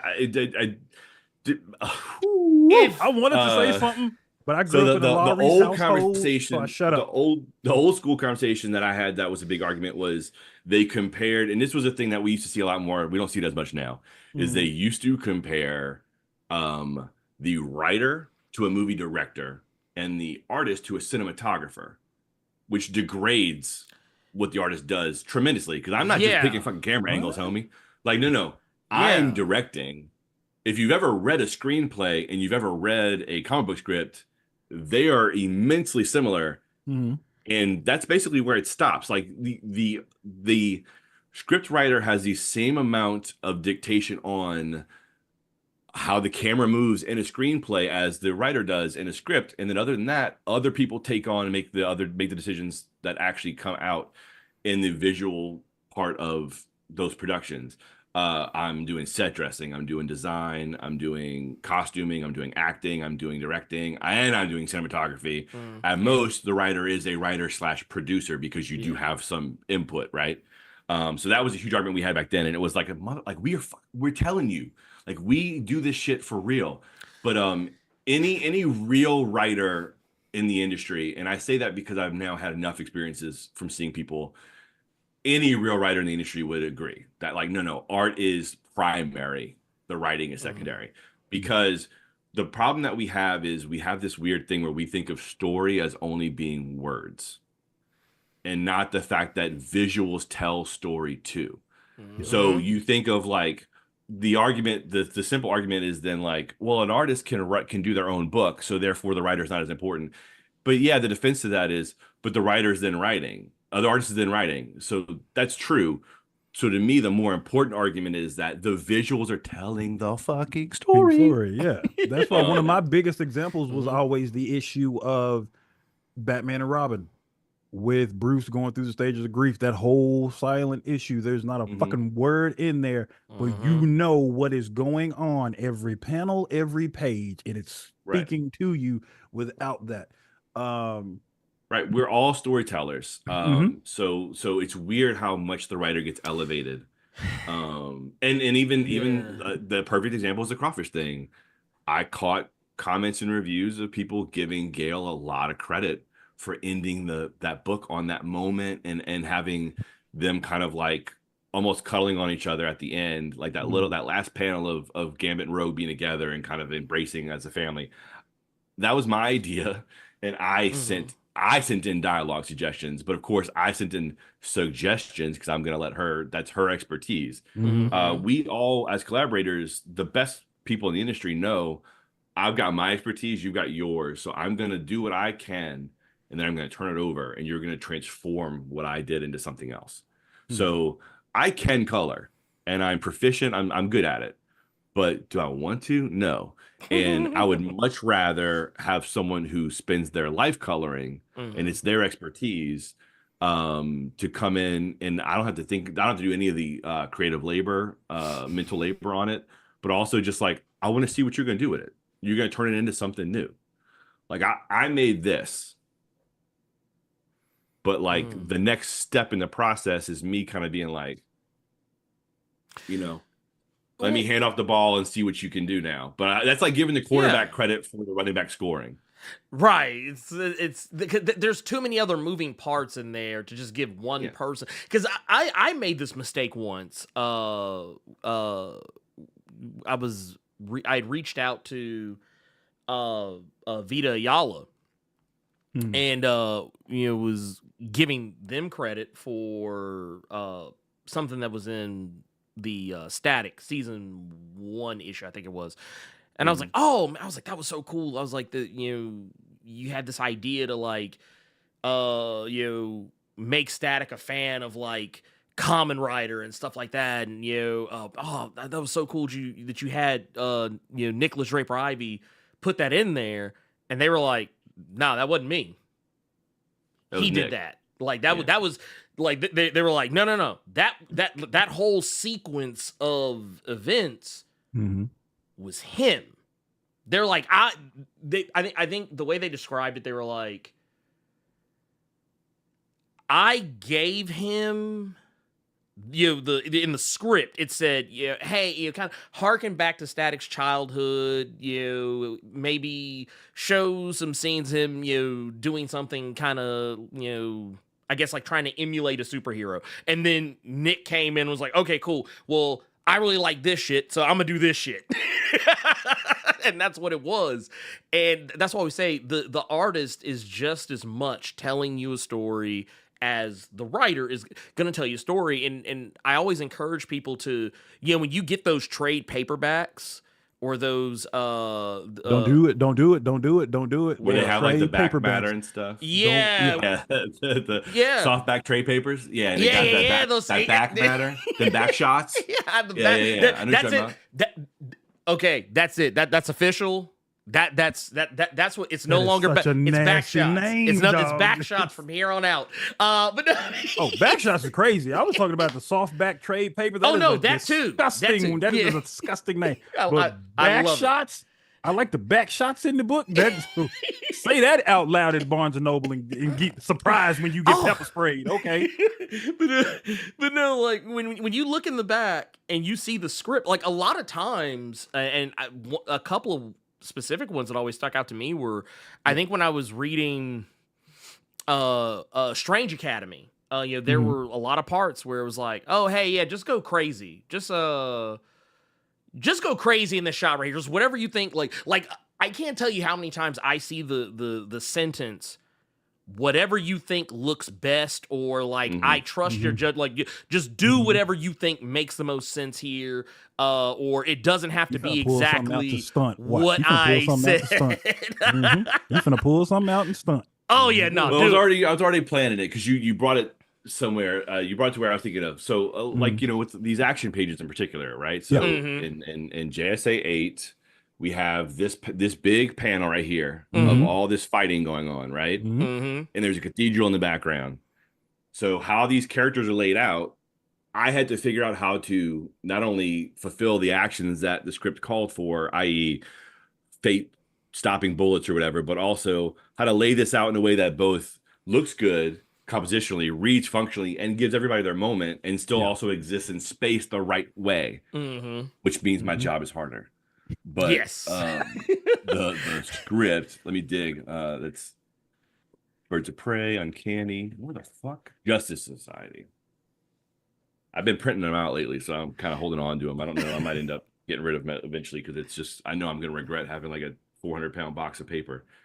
But, now, don't try and move that. You got to lift with you. All right. With your knees. This is behind the scenes, ladies and gentlemen. Page 3, splash. We see an epic battle already in progress. Baron Blitzkrieg, Zyklon, the Horned Owl, and several Nazi soldiers are fighting Jay Garrick, the Flash, Dr. Fate, and Liberty Bell and Hawkman outside of Berlin Cathedral. It's still nighttime. Jay races towards Zyklon. Liberty Bell punches Baron Blitzkrieg. Hawkman is in the skies above fighting the Horned Owl, and Fate uses his ring to stop bullets from Nazi machine guns. And then they have the bits of dialogue and then the credits. So I had to take that, which is literally just like, hey, these two are running at each other. This one's punching. These two are engaged in combat in the air, and this one's stopping bullets, and turn that into this and make it readable. And the problem that we have whenever we talk about art versus writing in comics too is, and it's along the same lines about the storytelling being visual, is when you talk about bad comic book art, so many readers think that means aesthetically bad. Like, shit, that dude can't draw to save his life. No. That's bad art, but bad comic book art is when someone who does not know how to draw a comic will have a bunch of random shit on the pages, and you can't read from beginning to end the story. A good comic artist, what I strive to do every time is fuck the dialogue. You can read the whole comic without it and catch what's going on. Getting like from getting I got a little heated. And now my throat's dry. Nah, have you been get you a sip of water? That's a lot of disrespect. But yeah, to think of like, too many times you see people focus on the aesthetic. Yeah. As being just what art is, period. Yeah. And they don't realize that, like, no, man, like, that's why so many writers say a comic book with bad writing and good art can still be a legible, solid comic. A comic with bad art, not ugly art, but bad or rudimentary art, bad art can be fucking illegible. And you can't tell what's coming or going, and that's a huge problem. So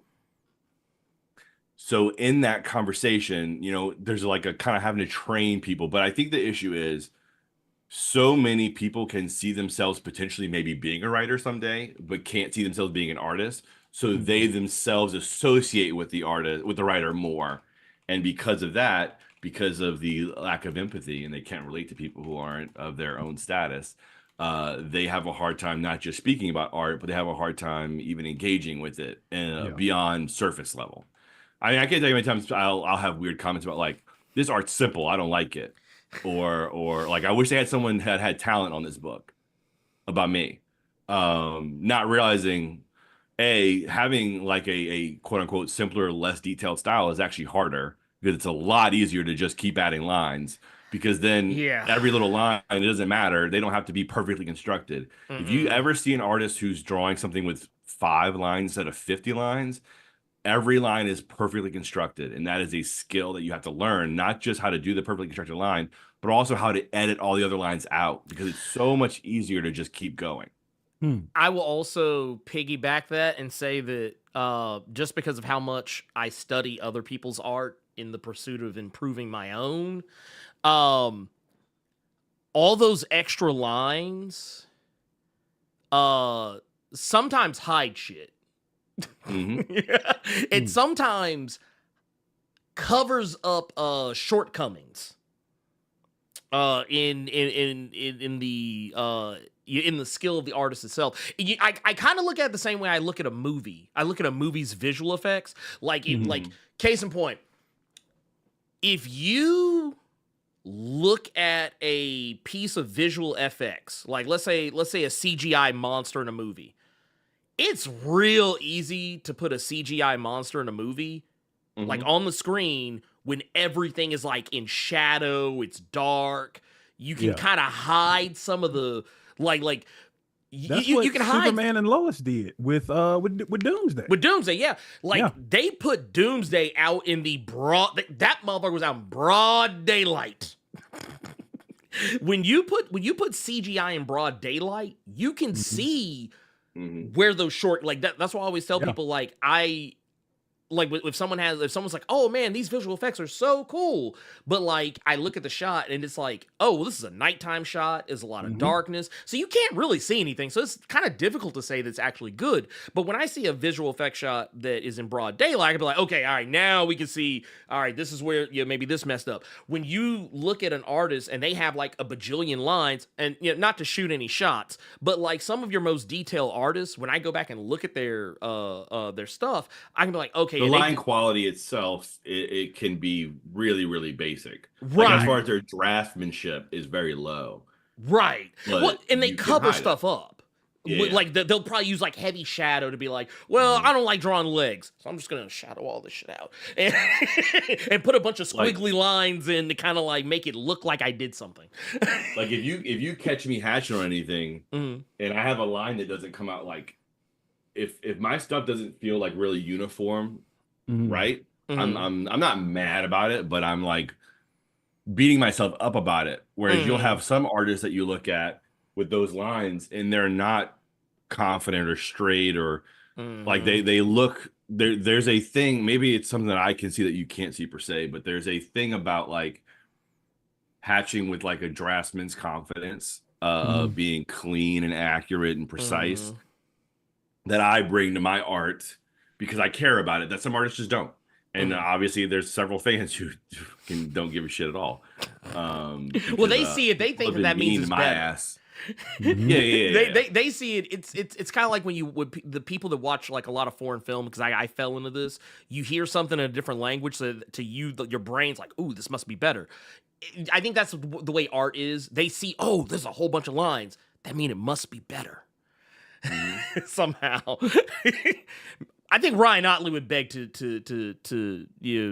differ on that, because I mean, Ryan Otley has a pretty simplistic style too. Yeah, that Ryan plays in a similar playground that I'm at in terms of being on the simpler, cleaner style, but also still doing some hatching.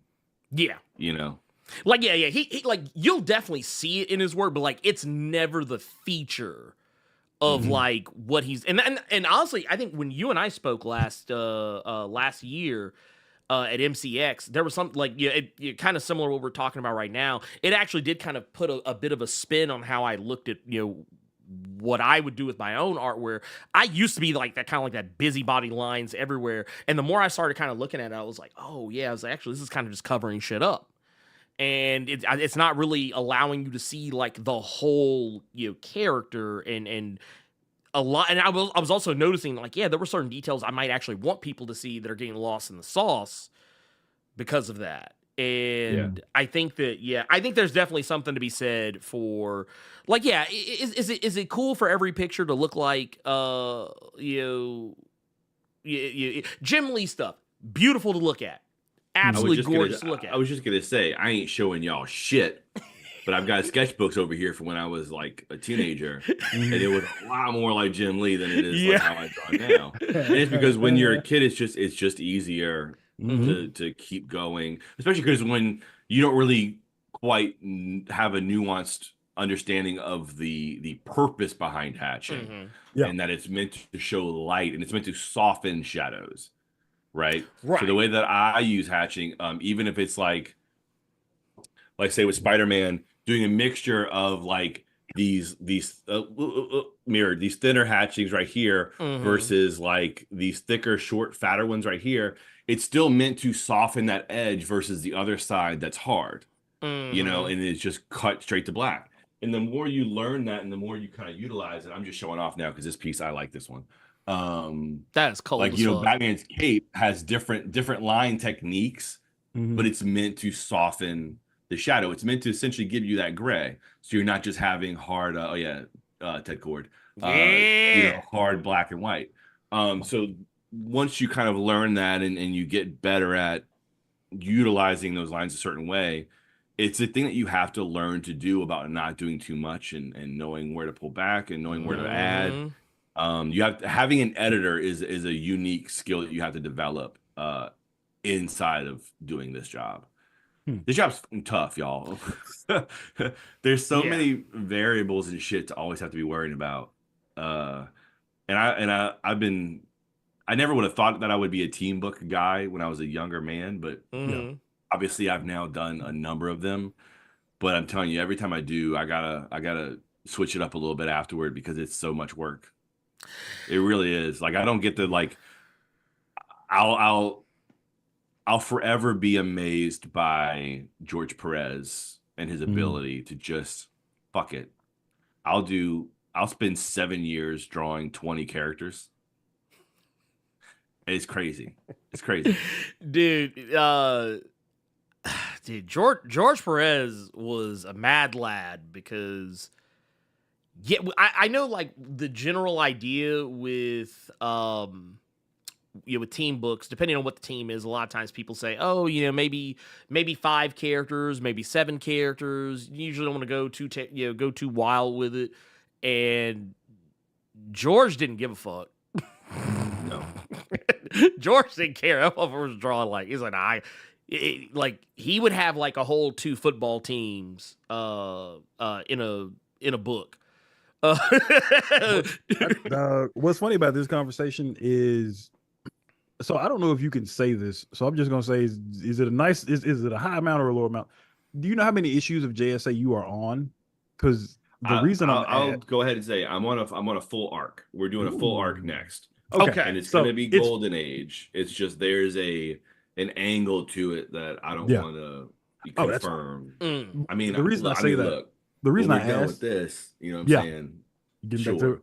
Okay. But like with on here with this guy, no. I can't say anything. I'm gonna let DC do it, but we'll talk about it later. But there's an angle about it that's the super exciting thing for me as to why. I mean, I like JSA in general, and I'm a big fan of Carter, the guy with the wings. No, I like both of you. But so I was excited to do the book anyway. But when they mentioned that angle to it, I was like, oh shit, it would be great to get like, okay, there's a thing for me to sink my teeth into that got me excited about it. Yeah. Because the thing that I will say, and I mean, this is telling tales out of school, I guess, but my editor for this book, Andrew Marino, told me that my name had popped up on a pitch for a Justice League thing. And the way that pitch decks work is that usually we were looking for this artist or someone like them, or like here's the option B or someone like them. I've been this someone like them before, but I've never been like, this is who we want, or someone like him. And apparently I was that on this pitch deck for Justice League. I don't know anything about the book. I don't know what it was going to be, but my editor on JSA was like, and he like ran over and emailed me before that could ever get to me. And then told me about it, which is really fucking funny. But like, you know, like League would have been great to do because it's the League characters and they're monumental. But like, of course, I legitimately like JSA, and I'm attracted to the Silver and Golden Age stuff in general because I'm a big fan of blending old school and new school. And then again, like this angle that we're doing, which I'll tell you all about later, was juicy enough for me to be like, fuck yeah, let's roll. And I like Lemire. I really liked working with him on issue 8. So, you know, I was going to come back regardless. The plan when we did this was I was just going to do that one. And then we did like our kind of end of school year, end of summer, like, all right, guys, it was fun. I'll see y'all later. Bye. Thank you. Love you. Bye. And Jeff was like, hold on. Wait. You know, I've got other ideas. I can bump them up for you to come back. And I was going to do another flashback story, but in a different era. So it would have been like maybe the 50s or 60s. I don't know for sure, with maybe a different iteration of the JSA doing another flashback story. And then they came to me and like I back pocketed that and went and did Uncanny and then Action. And they came back to me when I was about to start Action and be like, on second thought, how about you come back for an arc and it's this? And I was like, fuck yes. Let's go. So the main reason I asked is just because from this conversation that we're having, and I think a lot more people are going to appreciate artists a hell of a lot more, not just because Ernie's here, but because you're here as well. So I can't wait to see, now that you have said all of this, people are going to probably go back to this fucking Blerd Cave, listen to everything you said, and now they're finna just be in their fucking screen. They're going to be on those pages. They're going to be on their phones, on Comixology and fucking Global Comics.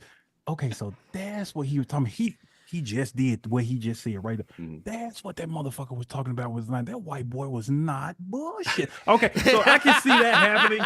And one time in history, you can trust the white guy. He's telling the truth. He wasn't kidding. So yeah, I can't wait for that to be a thing now. I'm on my second issue right now, and I'll just say, like, I'm going to be working on it probably till November, December. So my year's booked out. It went very quick for me where all of a sudden 2025 was full. And that's never happened for me before, where it was full with big 2 work, no gaps, all gas, no break, which is awesome. Because part of the problem about this, when you're going from project to project, is that, you know, those schedules don't always line up. So there might be a little bit of overlap, or there might be a couple weeks in between. And, you know, I still got bills to pay. I got 2 switches right now, but I don't got it like that where I can just not work for a while. Maybe I'm getting there soon, but as of right now, you know, going into it, that was always a thing of like trying to make sure that my schedules were nice and consistent, and I didn't have to fill gaps. And this is the first year where I didn't have to take any extra outside work to fill up any holes, to plug anything. It's all big 2 work. Okay, so you're not coming to LA Comic Con. That's good to know. Okay, that's conceivably. Hopefully, you know, we'll hit the ground running after this with something else. I don't know for sure. There's never a certainty, but the way that DC has talked to me, it sounds like they want to keep me busy. Okay. So, and I also got offered another thing from Marvel, but I would have had to start about a month ahead of finishing, so I had to turn it down, and it was tough because it was an issue 1, and I've never got an issue 1 before technically. Because I've had Superman 78 is an issue 1, yes, Right, yeah. but it's the second installment of a thing. Right. So as much as I'm a Superman 78 artist, I feel like Wilfredo is always going to get the nod as the Superman 78 artist, unless we do maybe a third volume and I just exceed him by doing more. But that's Fred's book. Yeah. And I'm just a part of it. Whereas, you know, like following Leonardo.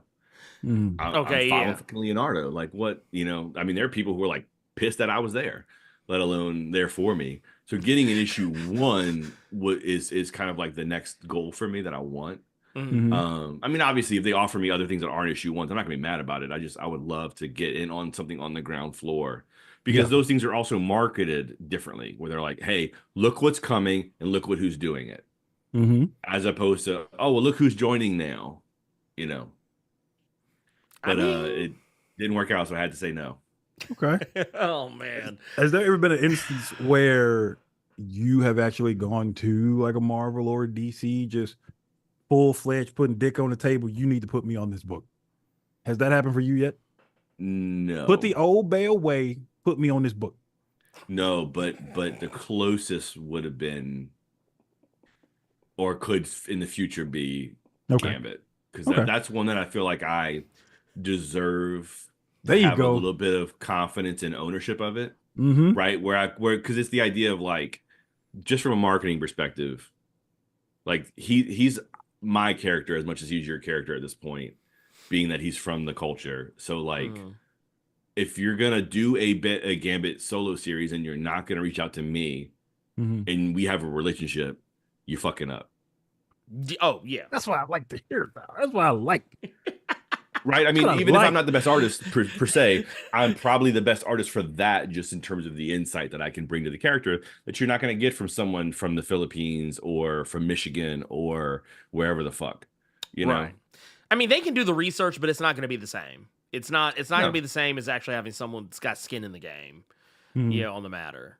Like, I like, honestly, if I see Marvel announce a Gambit book in the solicits and I do not see your name on it, I'm gonna be pissed. Going back to your book, dude. Like going back to Heart of Darkness and seeing fucking goldsmiths. That is diabolical. So I could see why he would be like that, and I'm happy that he's like that, man. Absolutely. Well, like so that issue, you know, Uncanny sold well every issue, but that was my first like known time of like we were a top 10 book that month. Yeah. Not just that week, that month. And we came out at the end of the month, so we only had like a week's worth of sales. And then before I was even done, someone offered to buy every single original page. So I sold all the art for that before I was even done with it. Basically, like I'd closed that deal. Other than I keep one page for myself from every big 2 project that I do. Not every issue, but every project. So I kept the Crawfish Boil page because I wasn't gonna let that go. You heard that boy Ernie? He said, "I'm somebody." You the boy. Hey, that was a. Granted. I'll say this though, because it happened today. Apparently, Wes Craig sold all of the Absolute special, a all-in special. I don't know the numbers. I might ask him when I see him. But I saw his rep saying that he sold it for like a record number. And I don't know if you guys know, but like Trad Moore sold all of his Doctor Strange for like damn. up there, like 6 figures, like up there. Oh, so you talking about fuck you money is what you talking about. So there's a range of collectors that like to collect complete things. I mean, I only made a few grand from mine, but I only sold 1 issue, it was only 19 pages. But I mean, I basically made my money again. Like I got paid to draw it, and then I made that same money again. Damn, which is like awesome, because it's like, oh well, guess he's paying off some credit cards now, bitch. So yeah, it's. I know that it went well, and I know that people liked it, and I know that I offer something unique to Gambit. Because there's not that many of us in the state who even work in comics, let alone who are artists. Let alone who are doing it at this level. The closest I would say, who's like really doing big work still, would be like Rob Guillory, But even Rob's going to bring a different perspective because Rob didn't grow up Cajun. Rob's a Black Creole guy, and he also grew up in Lafayette. He didn't grow up around New Orleans. It's 3 hours away. So there's those little nuances where like he could bring some Louisiana stuff, sure, but it wouldn't be the exact same thing. It could be different but also, flavor. And Rob and I also are very different artists. But you know, like outside of us, John Dell's an inker. He's in Slidell. Gabe Soria is a writer. He's in New Orleans. Derek Donovan's an artist. In Harahan, maybe, or I think he's in Harahan or Kenner. Maybe he could potentially. Because he's an Oakland, so he's Cajun. But I mean, like, so there's 2 dudes in the whole industry. That's wild. With that background, who could do it? Who have worked for the big 2? Yeah. See, I keep thinking about Christian Ward now, man. When he tweeted out that he had this idea for this like Cthulhu-inspired Batman story. Here are some shots that I thought of, but I know it'll never happen. It's a pipe dream. And then we get Batman City of Madness at Black Label. I wouldn't mind seeing a tweet. Here's some ideas I have for a Gambit story, and then we see some shots. Well, and I mean, really, you know, I don't know how much it's fully true, but a big part of Batman '89 coming around was because of Joe himself posting all that fucking art. And because he was like, you know, once Batman '66 came out, Joe was like, oh, I know what we need to do next. And you know, I think there's definitely a certain amount where he manifested it. I wouldn't be against that. I just don't. I do want to do something with Hawkman. And I don't have like story ideas per se, but I have like a tone in mind. And I have like if you like this is what I want. This type of book. If you like this book from back in the day, this is what I want this to feel like. So I'm sitting on that. They know that I like Hawkman. They know that I care about him. He's my non-A-list character that everybody has one, right? At least who's a non-A-lister who you just kind of give a shit about. And for me, that was Hawkman because I grew up reading it in the 2000s when Johns was writing it and Rags was drawing it. And they just happened to also be in New Orleans at the time. I didn't even know it when I started reading. I just loved Rags' art so much after Identity Crisis. They were in St. Rock, but so it was a fake New Orleans. But like Hawkman, just the visuals in general, also I love, and the character I like him so much. It's a shame that Aldous Hodge got wasted on that fucking movie. He said it. I'm so happy he said it because I was gonna say it. Thank you so much for saying it. Would you could probably do it better than Black Adam did. I appreciate you saying it. Yeah. It's look, Lord Jesus. Like you know, in does Aldous look like Carter in the comics? No. But he's such a good actor, and he's legitimately like massive. Not just like, oh, you hit the gym. He's a big fucking guy, right? Yeah. And I like that. Yeah. I just wish that they had done more green on the costume and not as much gold and red. But that whole movie's color scheme was that like rusty gold. I think it would have actually played better because, and I don't know, I've been kind of looking at stuff like this a lot lately, but I feel like because of his skin tone, the gold kind of it almost was, having him in that much gold felt like almost too much. Like I felt less like I was looking at Hawkman and more like I was looking at old boy from I'm Gonna Get You Sucker with who had all the gold on. They were like, man, how's he go to the bathroom and all this shit? Gold member. I mean, that too, but it felt like it was too much. And like maybe if they would have put some other colors on there, like put in more of the green and the red, a bit closer to the costumists in the comics, I feel like we would have gotten something that maybe would have, honestly, it still would have sucked because, like I said, he was wasted, but like it at least would have looked a lot cooler. Or even maybe if the wings weren't metal, because it was just a lot of gold. Yeah, and they made his wings in that movie were giant. I mean, he's a big man, so they probably felt like they had to make them huge. But it was a lot of gold. Now I'd be willing to have him have another step at the plate. Same thing with like Channing. I think It's not perfect, but Yeah. he's the best someone's done so far. My one thing about him as Gambit is that I'll let it slide with this movie because of the type of movie it was, but let's not make his accent the butt of the joke. Yeah. Yeah, once Doomsday comes out, that's going to be a test. That's going to be something interesting to see. Yeah, because if he's a joke, I mean, it's so, I don't want it. So frequently, it's like, what the fuck did he just say? Or like gibberish, you know? But I will say that as far as the script is concerned, the stuff he was saying was some real shit. Yeah. Like, I mean, he called someone a kuyon, which, you know, you have to have a little bit of a knowledge of the world to you have to have done some research to actually pick that up. Right. Let me ask you this, like, because I feel like, especially with that and how we've seen Gambit depicted in other places, like, I'm actually, you would think with the success of X-Men 97 and like how popular, I mean, not to say Gambit wasn't popular for me, he was already popular, but like how much he's having a moment. Right. Yeah. He's having a moment following that series. Right. Like it's like Gambit is like in the conversation. It feels like it's the 90s all over again. Like I remember being, in like middle school and in high school, and it's like, dude, everybody thought Gambit was cool. Like everybody thought, like I never really encountered very many people who didn't think that he was a cool character.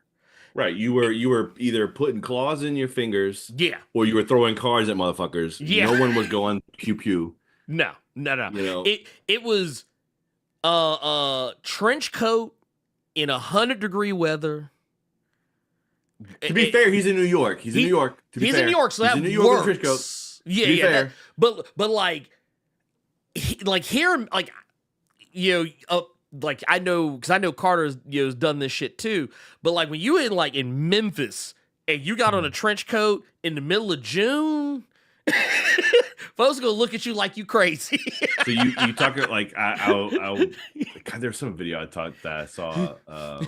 It was Jon Stewart talking to Trevor Noah about like crossing like white people crossing the street when they see black people. No. If you see a motherfucker in a trench coat and it's hot outside, that's when you cross the street. Yeah. Oh no, that motherfucker's about to do some shit.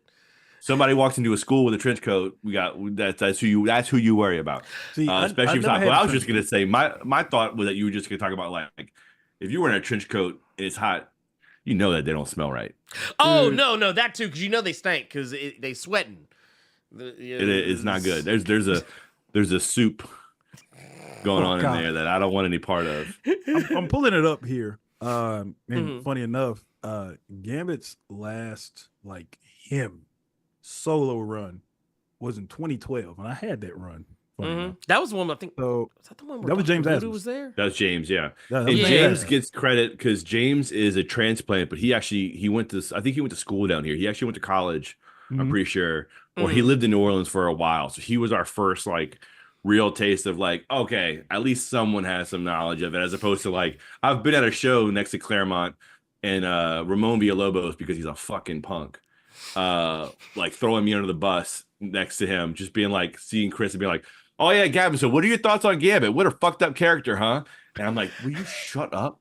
Like, but I've been at shows with him where like I'm at Heroes and people will be like, oh, he'll be like 2 streets over and he'll be like, oh, you're from New Orleans? I love New Orleans. And you're like, yeah, Chris, I know.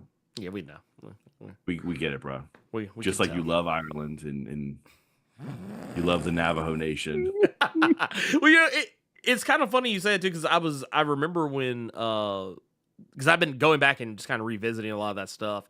And like caricatures and stereotypes, like they're so dated at this point that like and kind of like you were saying earlier, like nowadays if you were like look at a character that would be the age of Gambit, that a person that's that age probably wouldn't talk the way that people would stereotypically, because like I remember that was always the thing with Gambit is that like everyone's like, oh dude, I want to learn a little I want to learn a little French so I can use what he does. I want to talk to the ladies like Gambit, and that's it's like awesome.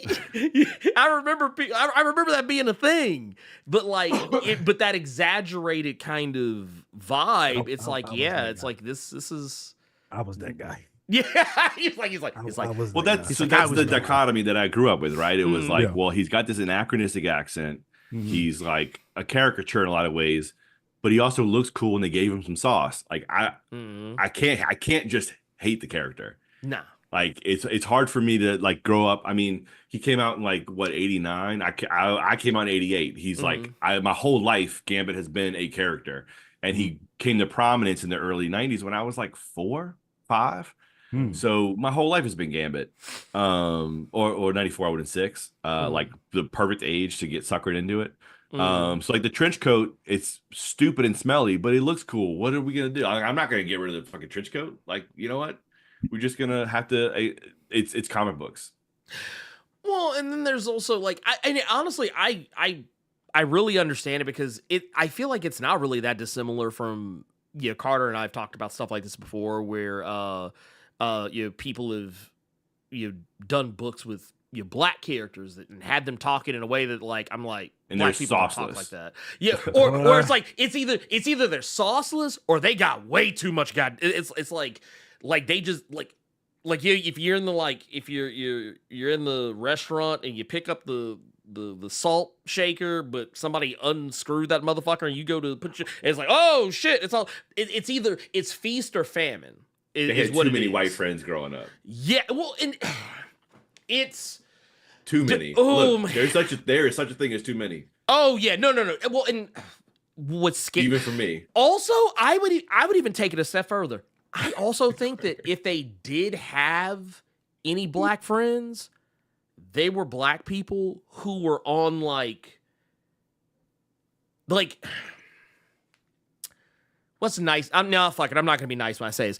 These were some they not like us Negroes is what it is. No, I'm not gonna be nice. This is some people who, like, when I look at them, I can look at their hairline and be like, all right, no black barber has ever touched that head.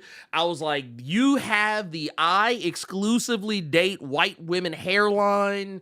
You have never been around, like basically some Candace Owens type shit. Well, I was gonna say, it's like Braxton from the Jimmy Fox show. Yeah.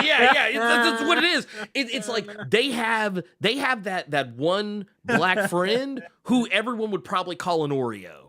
At some point, like, it's just like, it was that's what it is. It's like you don't know any like you don't know a wide enough variety of black people to be able to like write one convincingly. Yeah. And in the cases of in cases of some artists, there's I've seen some where it's like, well, and we talked about that. Was that like a week or so ago? Yeah. Where we kind of talked about that a little bit about like it's a thing that especially white artists fall into, of like drawing other races where they're just like color swapped white characters, where like and it happened in comics, especially back in the day, where like the one black Howling Commando would just kind of be colored different, but facially would not look much different from anybody. Yeah. It's like, well, no, the bone structure can be different, and like, and even like I was talking about with the JSA thing, even just with all the white characters, they're like, you like having some distinction, and like I've got a more Italian nose than like other white people, so that's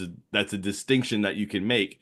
And you can draw characters of other. I actually recently had a young black artist reach out to me wanting to get advice from me about how I handle having the different races that I draw feel ethnically appropriate. Right. And it is just a thing of like, well, I mean, like, if you know people, that goes a long way, and not living in just like vanilla land, like in a bubble. And I live in vanilla land, don't get me wrong.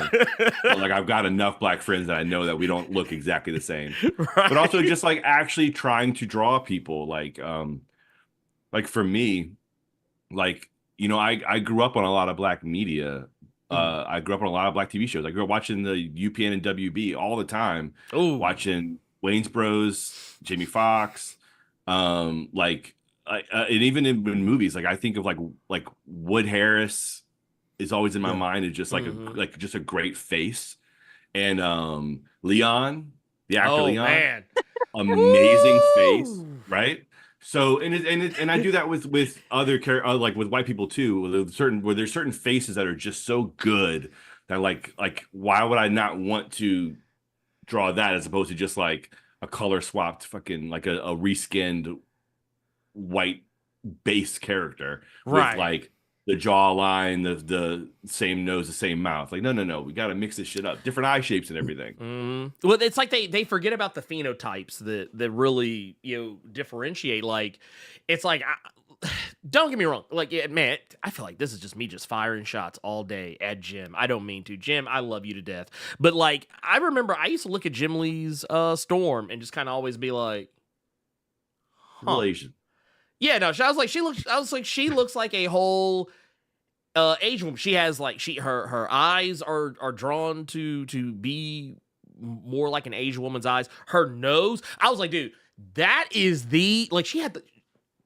All right, and some of y'all might think that I'm being hateful, but no, go back and look at old like and even more recent Jim Lee Storm depictions I've seen him do, where she got a Michael Jackson nose. Like, I'm talking like the nose he had when he died, like a little line and like little nostrils. What's wrong with you, man? Her lips are thin. She got thin. He's an artist, Carter. He's an artist. Yeah.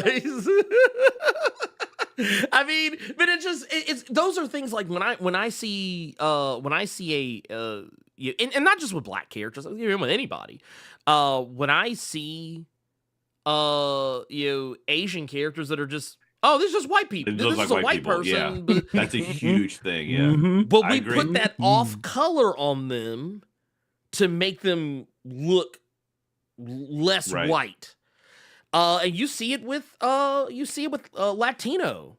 You see it with you really see it with every ethnicity pretty much. But like I always find that like man, I don't know because usually Lead X1 and I are usually on the same page. But something else that always it bugs the fuck out of me is when I read a comic that has characters that are whether they're black, brown, whatever, and their hair is treated the same. Right. It's like oh, here's a black character, but they got white people hair. It's and I wouldn't say that it's something that I like really actively considered at the time that I caught it. But I mean, I remember it was long enough ago that I was young enough that like I'm glad I was put on game about it a little bit of just seeing someone online being like, look, y'all are fucking this up. At least give it consideration. Yeah. And so there was a little bit of a like tutorial, and I didn't really worry about that so much as just like consider it. Be, as long as you're giving some attention and some care to those things, it goes a huge long way as opposed to just like, like you'll say how many times you see like a black male character and they have the fucking the Killmonger. Oh God, yeah. Oh man. Right? Because it's now become like the standard go-to black guy hair if we want him to be a little cool. Otherwise, he's gonna have like maybe a simple fade, like super, super simple rounded fade. Yeah.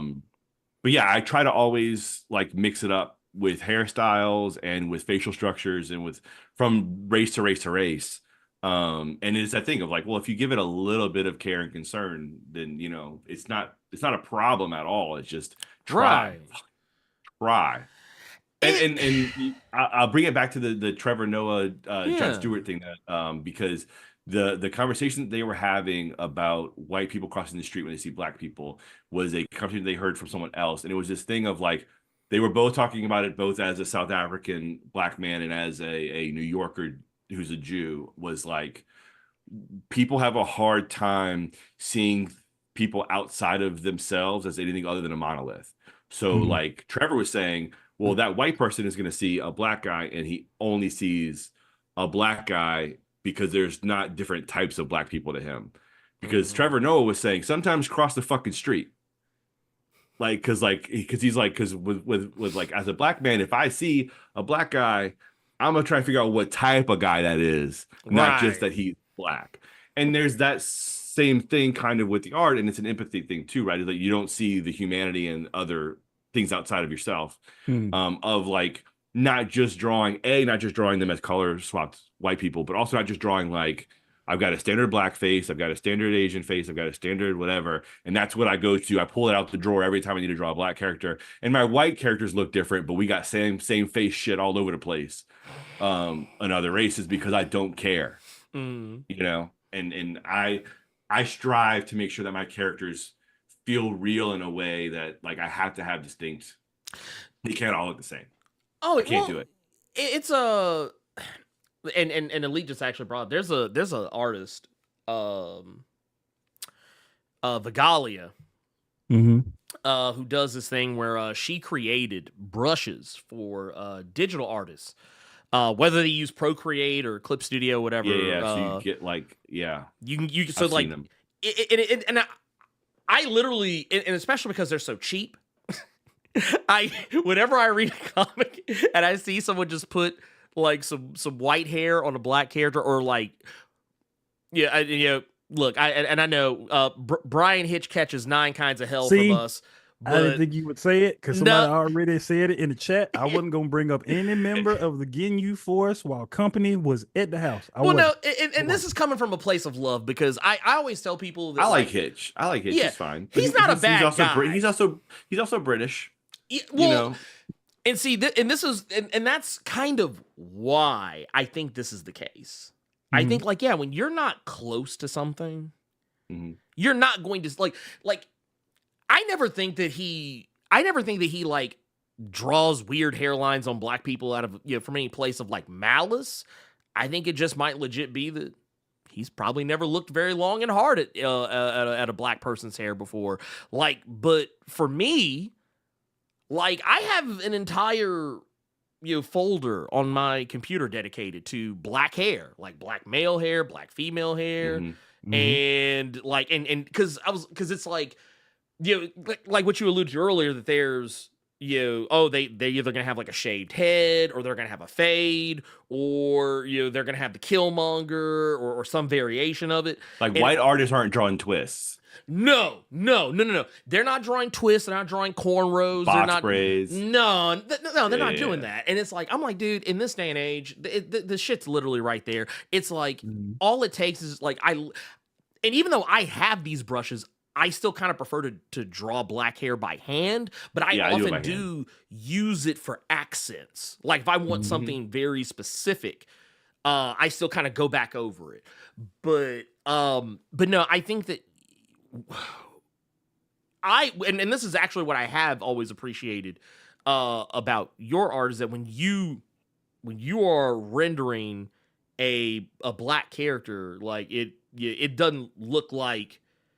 It don't look like they went to Supercuts. I'll just put it like that. It doesn't look like they went to Supercuts.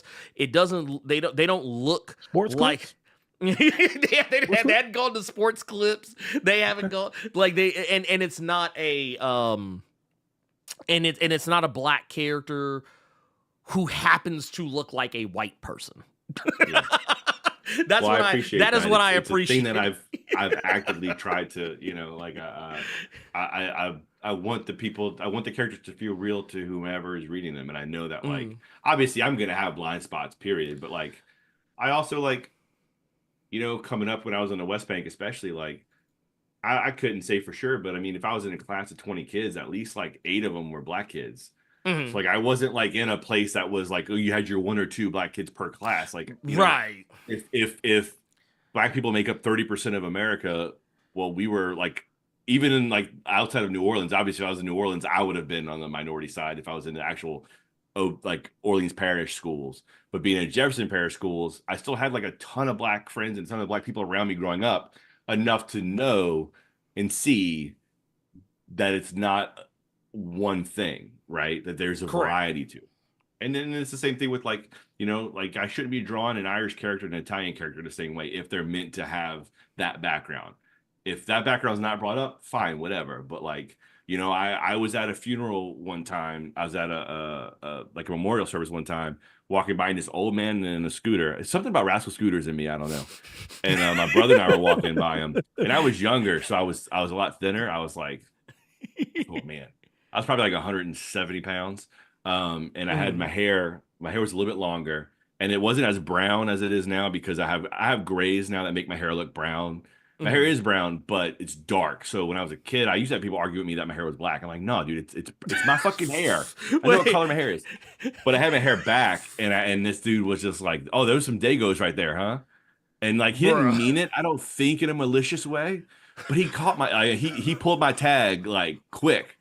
And I mean, he wasn't wrong, But Right. I looked. I mean, I was wearing a button down, and I was like 6'1", 6'2", almost, and Mm. 150 pounds with this fucking beak on my face, and like no fat in my face, and I had the long dark hair.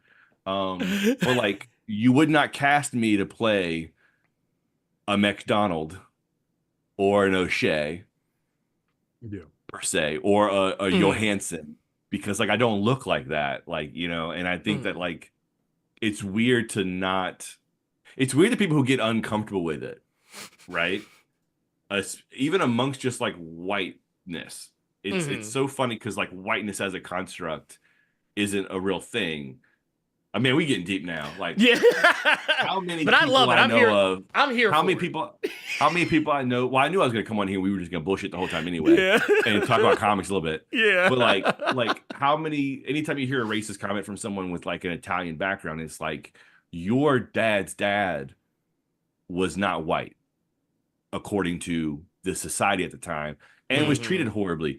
One of the worst lynchings of anyone who isn't black happened in New Orleans when they lynched a bunch of Italians because of a Mhm. murder that happened. They then went on a fucking revenge spree and strung up a bunch of Italians.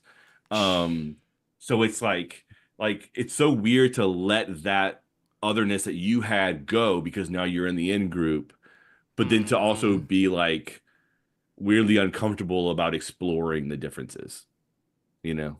I don't know. Which, yeah. Well, I mean, it's interesting though because like I said, it's people kind of letting their upbringing and and you like that's why we say a lot of that stuff is kind of taught. Hmm. It's and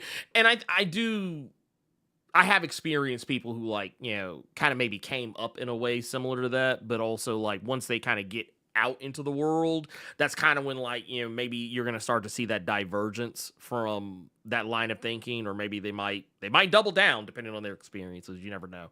But I'll say this, I'll say this much, for, uh, how it affects the industry itself as far as like comics and shit go. I just think everybody needs to go the fuck outside. Like, go the fuck outside. If you Yeah. are a white comic artist or a white comic, right? Actually, you know what? Let me because this is an area that also gets overlooked a lot. I need to talk to my color artist real quick. Um, there's a brother on Threads and Instagram that some of y'all might want to go take a look at. Because he put me on game about some shit.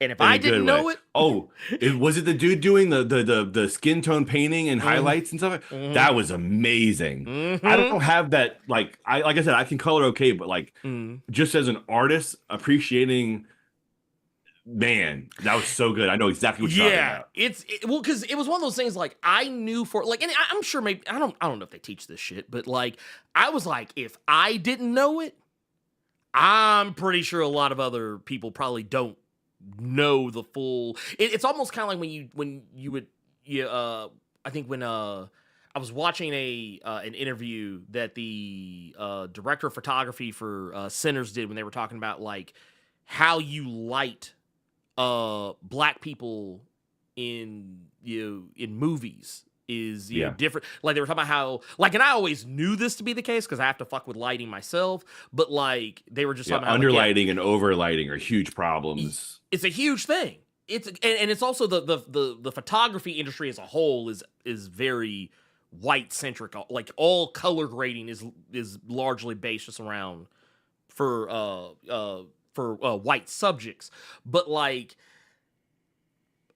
yeah, when I saw that, I was like, man, I was like, that kind of messed my head up because one of the most common things you usually see is that when you're talking about black characters not being written authentically, there's also black characters not being drawn authentically, and then there's also black characters not being colored authentically. You'll have a black character, and while yes, yeah, black people come in so many different shades and perspectives, but like it'll be one of those things where every black person you see just kind of maybe vaguely looks like they're brown, like they're not like fully. And there's a thing like, well, to preface it too, I mentioned the Howling Commando. I can't think of his name right. Is it Luke? I think. I think so. Yeah. With technology back in the day, he was fucking gray. Yes. Because that was like how you could do it. But then it becomes a thing of like, well, there's brown, but there's also like a richness to skin in general, both in white and black people, that like it's obviously it's different tones, but like what he was doing that was so impressive was like really kind of making the skin look rich and also adding a lot of cool colors, but the right cold colors instead of what you would do for like a lighter skin tone. No, that guy, that was, and his rendering was on point too. That dude can paint, man. The digital painting like that. I don't do it, but I got love for it. It's so cool looking. I'm gonna leave it to the pros. It's I like coloring every now and again, but that's just wild frustrating sometimes. Yeah, there's always an element of like, I'm just kind of figuring this out as I go. You know, I'm learning on the fly that I guess there's an element of that when I draw too, but like I'm so much more confident as an artist, as a line artist, that it's like, I'll just let somebody who feels the same way I feel about line art, about color, come in and make this shit look so much better than I would. And I'll just trust them to do what they got to do. Look, the only time you'll catch me coloring is when I have an undo button. That's the only time you'll see me doing it. I don't color on regular paper no more. I've learned my lesson. I have fucked up some pictures trying to color shit. So I'm like, nah, we don't do that no more. We don't color no more. I'm gonna leave it to the goats like Jordy and and Andrew and all. Jordy, man, I miss working with her. She's so good. Dude, she's a beast on color. And what's scary, because I know that I don't know how many of them she did. I know she did stuff for like Birds of Prey.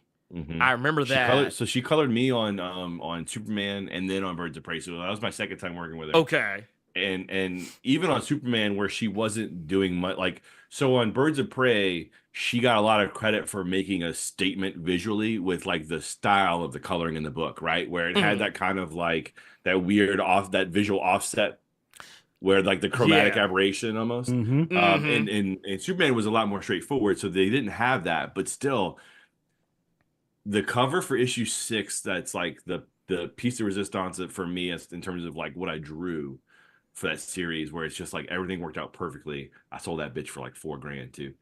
Jesus, one piece. Real happy about that one. Damn. Actually $5,000, but I gave a cut to my rep at the time. That's where the two switches not my rep anymore. When those, I was at a con when those colors came in for that cover, and it's just like there's little simple things like having slightly different coloring on one side of his face to the other because of the ambient occlusion from the light around him. And it's these little details, and she colors everything so subtly that it's rendered more than I would normally want to be rendered, in terms of the fact that I'm an open line artist, so you would kind of want to be colored flat more often than not. But she did it so subtly that it's like amazing. I remember being at the table being like, holy shit, this looks so good. And pulling in on his face and being like, oh my God, it's just, she's unreal, dude. Dude, she's unreal, man. Man, that's I like I said, I appreciate a good color artist. And you know, like I said, you know, she's definitely one of them. Like, just the fact that everywhere I look up, I see her name on a book, I'm like, yep, get that money. Well, like, let me put it to you like this: like, I put in requests for her, and my editors were like, "Oh, well, let me check her yearly schedule." Damn. So that's like, oh, y'all got her planned out for the year. That's wild. That's 3 switches right there, Ernie. Man, what you said. I'm telling you. That's how many can you hold? Right. She might have made a jacket out of them. Look, you know. Why is it now I'm sitting here just imagining like you walk into San Diego Con, you walk up to you walk up to Jordy's booth, and she's rocking like some Lady Gaga level shit. Just got nothing but Switch 2s, not the box, the actual Switch 2s, just hanging off of just and still coloring.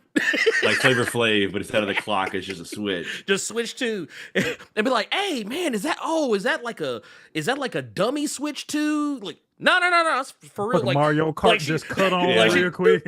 She'd be like, yeah, see, I can play shit. Look, that's multiple Switch 2s and multiple copies of the same game, so you don't have to do that stupid virtual card shit. Look, I can have a conversation about that too, man. I contain multitudes. Let me ask you this then.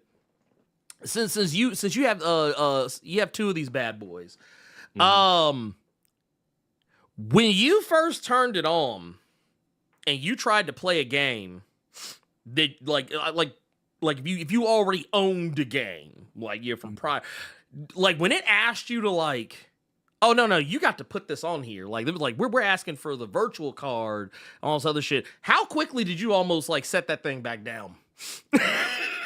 Well, thankfully I was already in the know, because I was I was keeping up for like months going into it. I'm on YouTube too much, y'all.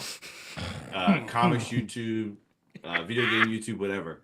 And there's a few friends of mine who do stuff in the tech space. One's called Wolf Den. Bob's a buddy of mine, and his friend Wood. They had a podcast about Nintendo called Nintendo, and they still and Wood still does a whole bunch of Nintendo stuff.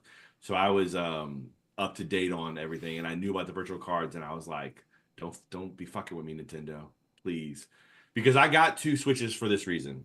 I travel. I got one that I can take with me, and the kids aren't going to be losing their shit about the Switch not being at home.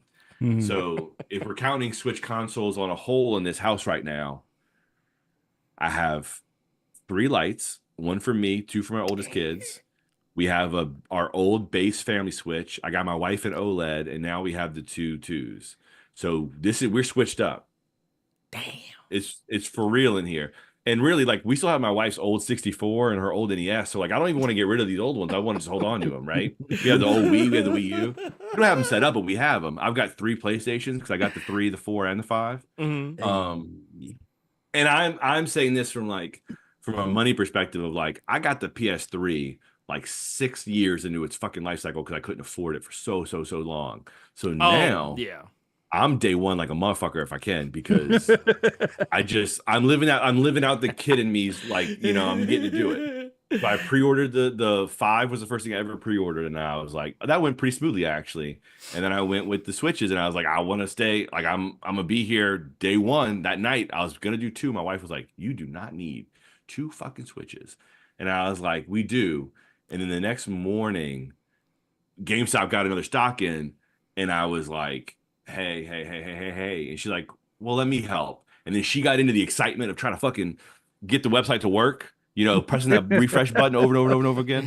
And once I got her into the excitement on it, I was like, oh, we're good now. We're getting that second one like right now. This is like great. Let's go. So we pre-ordered 2 of them. So I got a bundle with the Mario Kart World, and I got a base for me. And so we just have Mario Kart.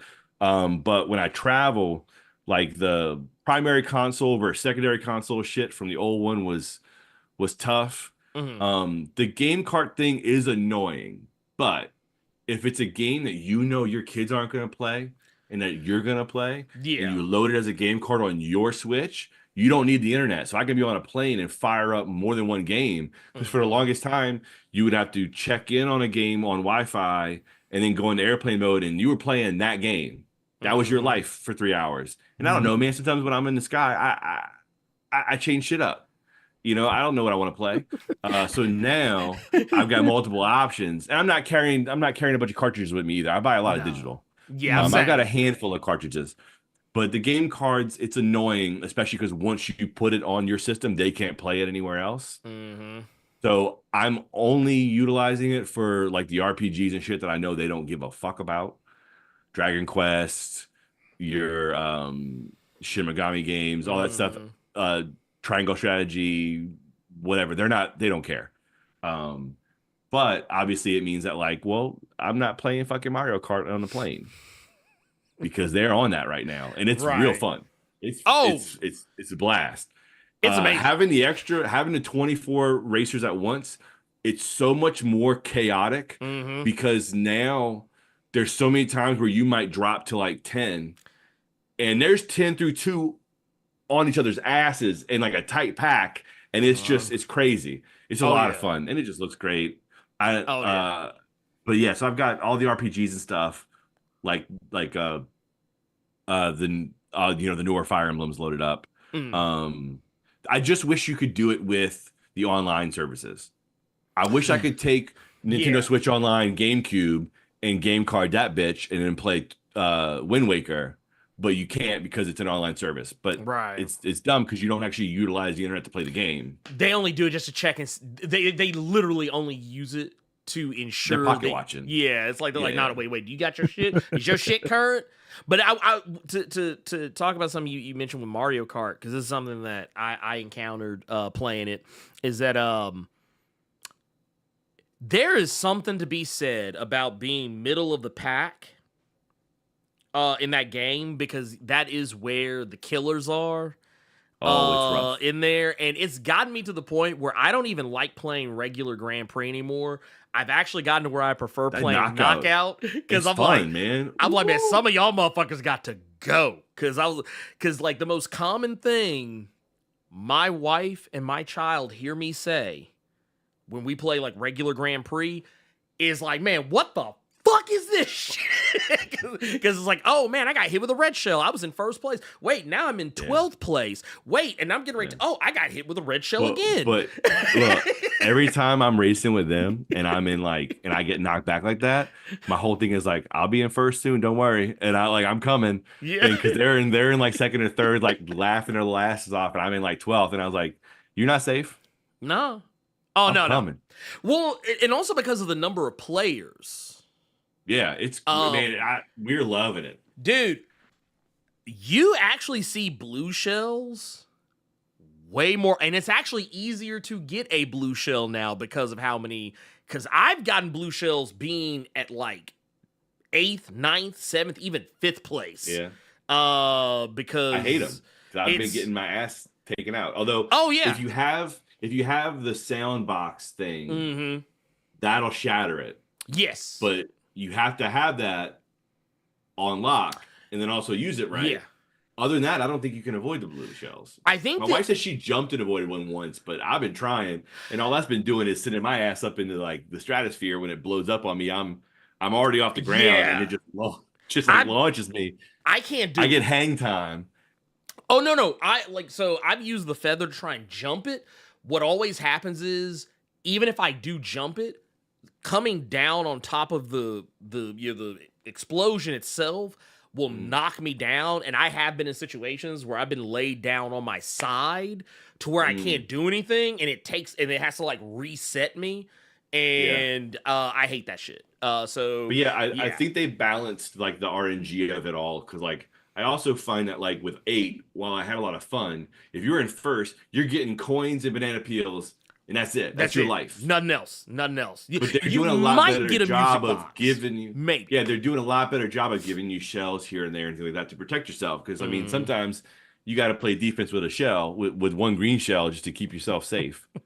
You know, because people try to run up on you. Oh no, I've had and not only that, it's the only time it's been particularly bad is like I have been hit by 2 blue shells in the span of like 30 seconds. Like I literally had like, I got one. Use my music boxes. Okay, cool. I'm good for a little bit, and then like all of a sudden it's like I hear it coming again, and I'm like, I got hit with 3 in the span of a lap, and I was like, y'all motherfuckers, I swear. I like this cheating. Y'all cheating. I was like, somebody cheat. Like I got demolished, man. But the game handles so good, and I feel like I don't know. I feel like I was okay at aiming single shell launches, but now like if you're really trying to aim it, you can take motherfuckers out with a green shell. Oh yeah, dude. If you from distance. Oh yeah, because like I'll line that shit up. I'll be like, all right, let me like I I'll was do that shit like some sniping fucking my wife and my kids, dude. It was hilarious. I would hit him and then I would screenshot. I would save the video to be like, well, you need to see how far away your ass was. I hit you from way back. Oh no, see Carter, it would be some Carter laugh at this. You know how like motherfuckers be lining up shots on Hunt? Mm-hmm. Yeah, that's what we'd be doing with Green Shell now. I can believe it. I can believe it. Green Shell be like hit the motherfucker. Oh no, wait, that motherfucker, he about to turn that corner. Let me turn this way. Bap! And then yeah, I absolutely fucking love it. The only thing I kind of don't like right now is that like a lot of the other stuff that I want to play is all stuff that like, well, I've already played it. Like I saw people in there like, talking about playing like Cyberpunk, and I was like, well, I've already played Cyberpunk. I played all the way through it, so I don't want to play it again right this second. Or like it's games But have like you played it on the go? Look, like I said, here's the thing. Have you played it on the shitter? Okay. Mm-hmm. It's different. Mm-hmm. It's different. It's not the. Well, I mean, to be fair, Look, I would. I don't game a lot, but I don't get the game a lot because I don't have that much time. But I know that there's at least 15 minutes that I'm getting in one place, guaranteed. All right. Hey. But like, so for me, like, I'm not having the same as bad of an experience because, like, I mean, these are Switch 1 games, but I mean, there's still so many games that I didn't finish or get a chance to. So I've got so many games loaded up that I have to. I'm in the middle of Dragon Quest 11 right now, and that bitch is so long that I just like I'm about halfway through, but I'm like 50 hours in. I'm like in Act 2. So I've got to finish that eventually. I still got 3, the remake. I've got I haven't played any of the Octopath games, but I got them. So there's all these RPGs that are like story heavy, but then also sometimes I want to just fire up FIFA or Madden or 2K and just turn my brain off. Yeah. And that's what most of my gaming was once I started doing comics, because by the end of the night, when I was working night shifts especially, by the end of the night, dude, I'm like, I don't want to think about shit. Other than dialing up plays and dropping dimes on bitches, that's it. But I don't want to go play The Last of Us after already dealing with like a lot of mental stress from this job. Yeah. And then like all of a sudden now I don't want to be stressed out by a game. So much of my gaming was like the arcadey side of those simulation sports games. But I'm trying to do more and get back into like really spending some time with a lot of these RPGs. It's just like, God damn, dude, some of them are so long. When I hear someone say like a 20-hour game, I'm like that old man in the movie theater where I'm like, hour and a half movie. Hey, let's go. Let's go. No, I mean, 15 hours, perfect. I'll play that in a week and be done. I love it. I'm kind of back to that now. I used to be the guy that wanted those 100, 200, 300 some, and I still have some games where I do kind of put that amount of time into it. But I've reached that point in my life now where I'm like, man, look, when someone tells me a game is like 50 hours, I kind of look at them and be like, you must be crazy. What life you live in? I'm like, that's where I'll say like, no, that's where the kids do come and play. Like, look, man, I don't have that much free time. What I'll do now is my wife and I are like, we're on a Survivor kick. Oh, we can talk about some ratio with Survivor too, because we watched a season where they were split up by races at first. God. No, but it actually worked out interestingly, because then I don't know if they made an executive decision mid-season to break that up early and then do the merge. But it was so funny because all of the other groups, it was Asian Americans, it was Hispanic Americans, it was Black Americans, and it was white Americans. And there were little 4 tribes. They were together as that tribe for like a few days, and then they ended up drawing lots into 2 tribes where they picked round robin kind of, and they ended up getting split. But the white people kept trying to get back as like their solidarity of being the whites, and they never said it, but it was only the white people who were like, oh, my original tribe, I'm staying loyal to my original, and I was like, these people are driving me fucking crazy. Oh my God. And then it's like they're all telling on themselves. Dude, it was wild because they then had like even numbers, and at one point, because they're sickos, they give people the chance to mutiny, and the two white people who were with the majority minority team were like, mutiny, and then jumped over there, and all of a sudden it was like 7-4, but that 4 team won. They rode wow. that bitch out. They could not beat them in any of the challenges. They got immunity over and over again because they were That's just funny. champions, dude. That's It was funny. amazing. And then one of the woman who initiated the mutiny then played the victim because once they couldn't win and use their numbers to vote the other people out, and they were getting picked off one by one because the other team was too good.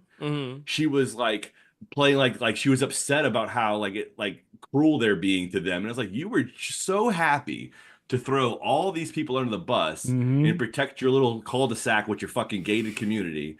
Like I told my wife, I was like, that they're gonna go back to that island one day and there's gonna be a gate on it with a code. Yeah, because there's some crazy shit going on. It was so wild to see. Like they had minorities in their team that then got voted off, and they were all just the white people. And I was like, they were so drawn to each other, and it was unspoken, but I was calling it out like crazy to my wife. I was like, I hope there was two. There was a Hispanic guy, Ozzy, who was like Aquaman in the water on every fucking challenge. It was crazy. Jesus. They would do like they would run in the water and dive and go swimming, and they would do like a crane shot or a helicopter shot, and he would be way up here. Like you'd see like the two, like you'd see them moving, and like the other person's like way back here, and you'd be like, go, go, go, go, Ozzy. It was him and this Korean guy, Yul. My wife and I were like, they deserve it. They've been beasting on these competitions. They've also been making the quote unquote game moves. They deserve to win. These white people need to get fucking.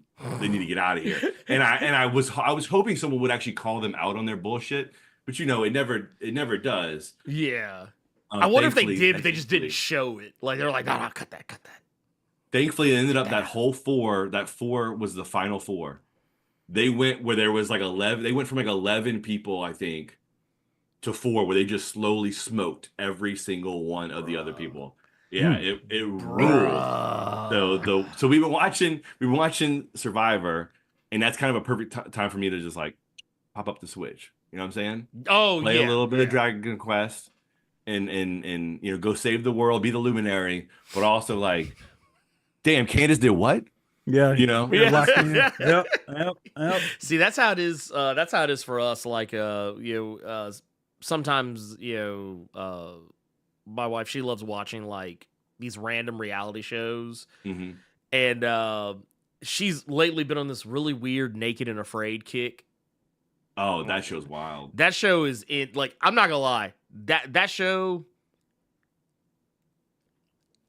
like, I'm not the hugest fan of it, but what gets me through it is seeing people cry because they realized that this shit ain't fun.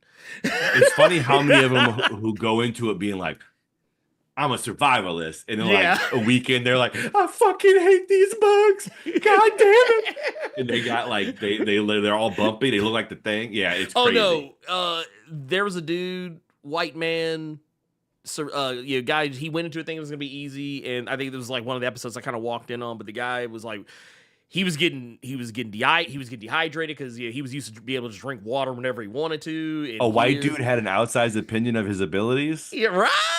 You playing? What? Well, it was wild because, man, this dude was crying. He was having a nervous breakdown, and like if you can't drink unless you boil the water, like that's a whole bunch of shit that you got to deal with that you don't think about. This dude drank his own piss. That's a Black Mirror episode. On day one. Like even the white woman who was with, she was like, "For real? You're gonna like that's like day 15 at least, bro. What are you doing?" She was like, "Oh my god!" And no, the mess up part was they literally found water not long after he did it. It's just that he was impatient. You know what? But because he drank his own pee, he got sick. Homie was looking for an excuse. Oh yeah, no. He ended up he didn't last, I think, 2 or 3 days, and then he left. And that's wild. He left the white woman by herself, and she was more of a survivalist, but like she was a very specific type. Like she wasn't like I'm a kill and catch my own food type of person, or building my own like shelter type shit. But like living she off the land, she legit like her whole thing was like, oh, I can trek through an area for a specific amount of time type of survivalist. That was like her thing. But like she actually survived. Like she had made like her own little like shelter and shit like by herself. She had like made some sandals and shit, and so she could walk through the because I think I forget wherever they were there was a swamp. That's all I remember. But yeah, I was like, it just baffled me because I was like, man, this dude.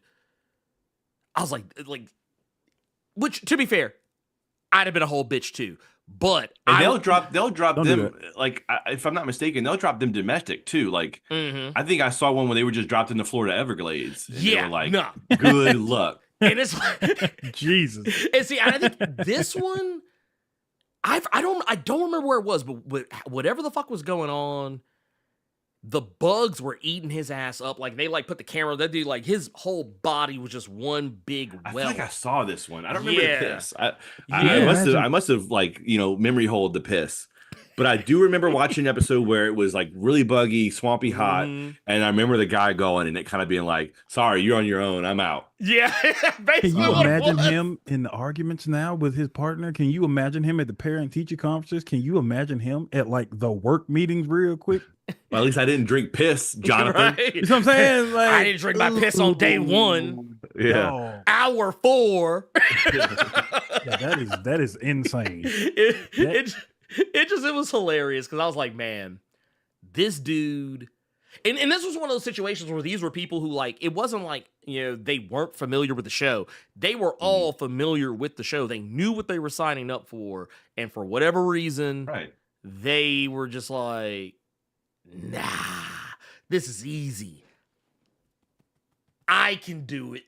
Yeah, I'm the one. Bullshit. No. Yeah, you drinking the one. Well, I will. Oh wow, I did not see this. So that I'll have to highlight. But, well, I want to take a moment. I want to take a moment to show off something. Because I think where are we at on? Yeah, I think, man, we've been tripping for a while. So I work till 5. So as far as they're concerned, like nothing doesn't matter what happens in here. Yeah, I'm good. He's like, no. He's like, I'm doing my thing. I'm gonna get hungry soon, but I'm good. Yeah, that's what happened to me. Is like, I'm like, damn, it was the talking about Subway and Burger King earlier. I was like, man, I kind of want a foot long, but I ain't trying to pay no 30. I mean, look, I had Switch 2 money, but I don't have Los Angeles Subway money. Dude, that's a.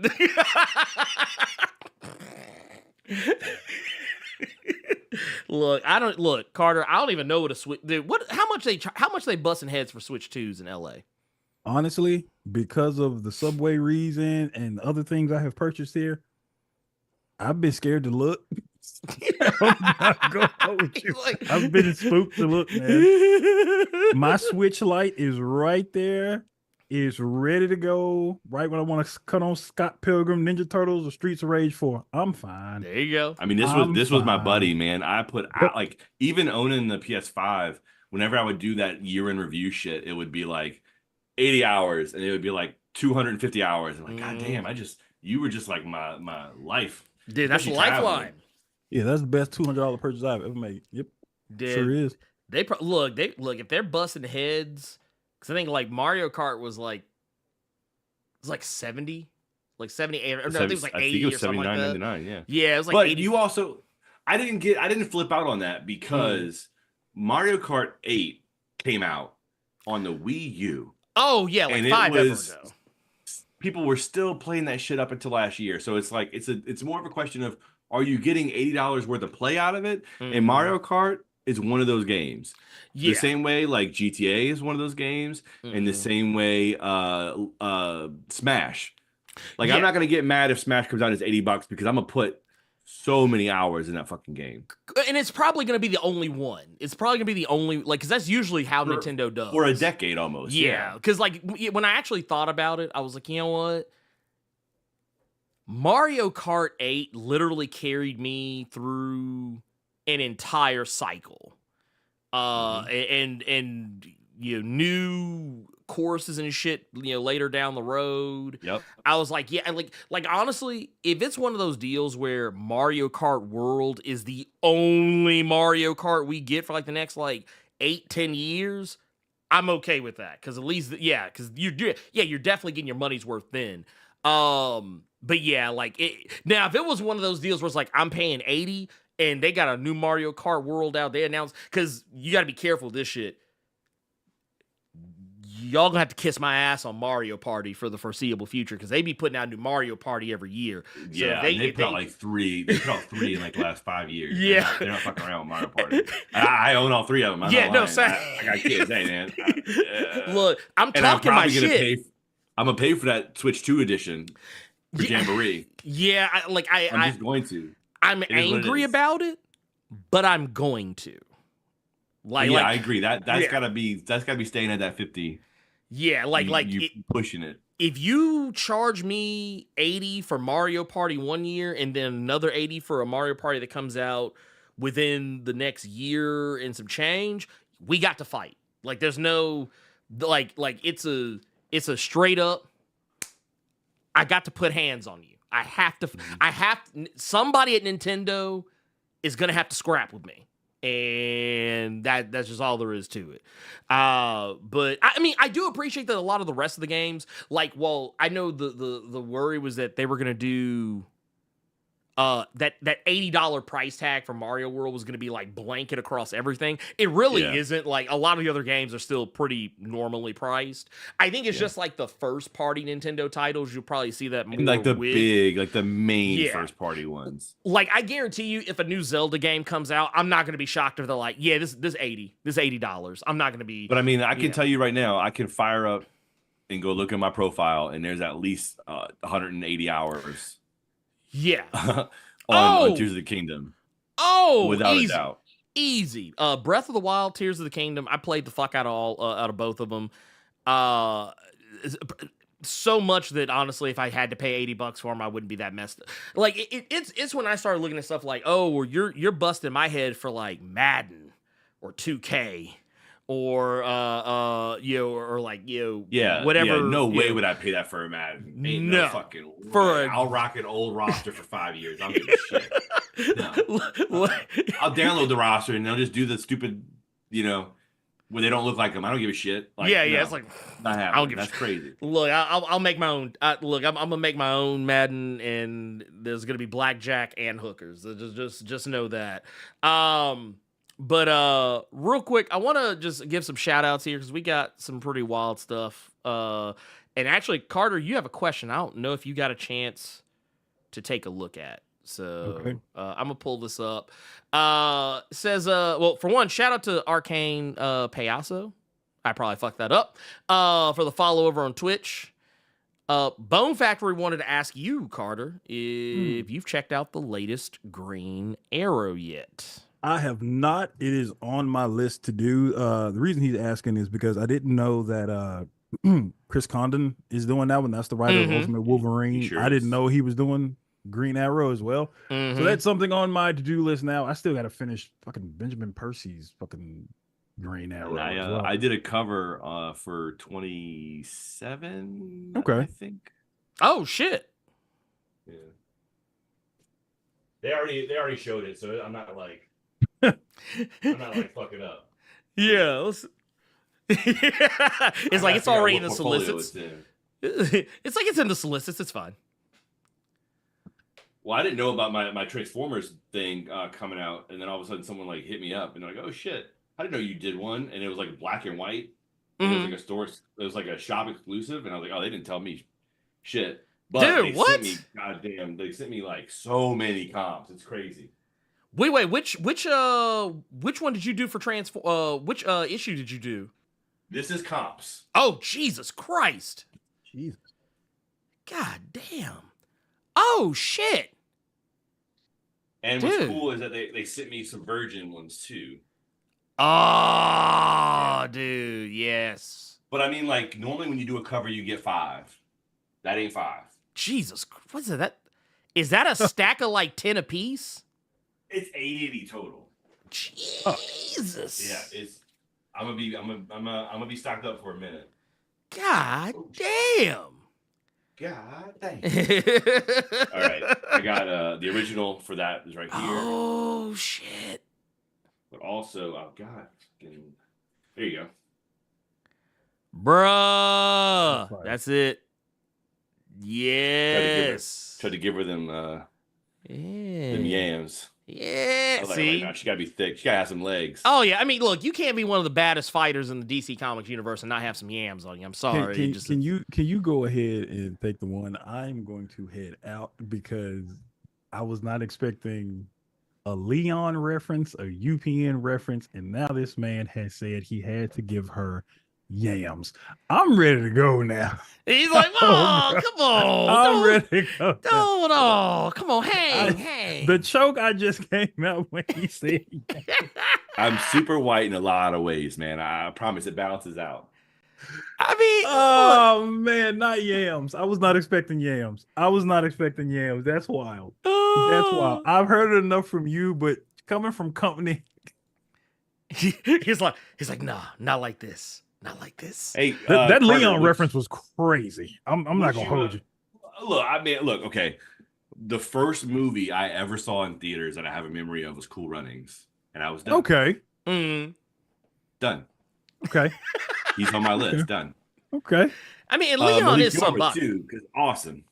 And he's always intense. He's a great actor.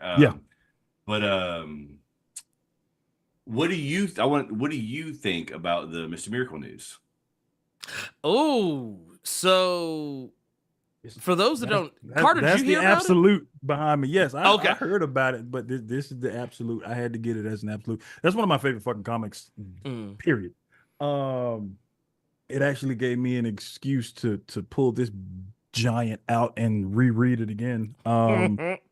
Just because I don't know anything New Gods, I don't know anything Eternals, but I'll stick to art of something, and I'll stick to like just the writing of it. And I was a fan of Tom King anyway, but just his outfit and how, I can't remember what book, it may have been Young Justice or something like that, but just seeing how he looked with the colors and everything, and his name being Scott Free just made me laugh. So I just want to know more about him.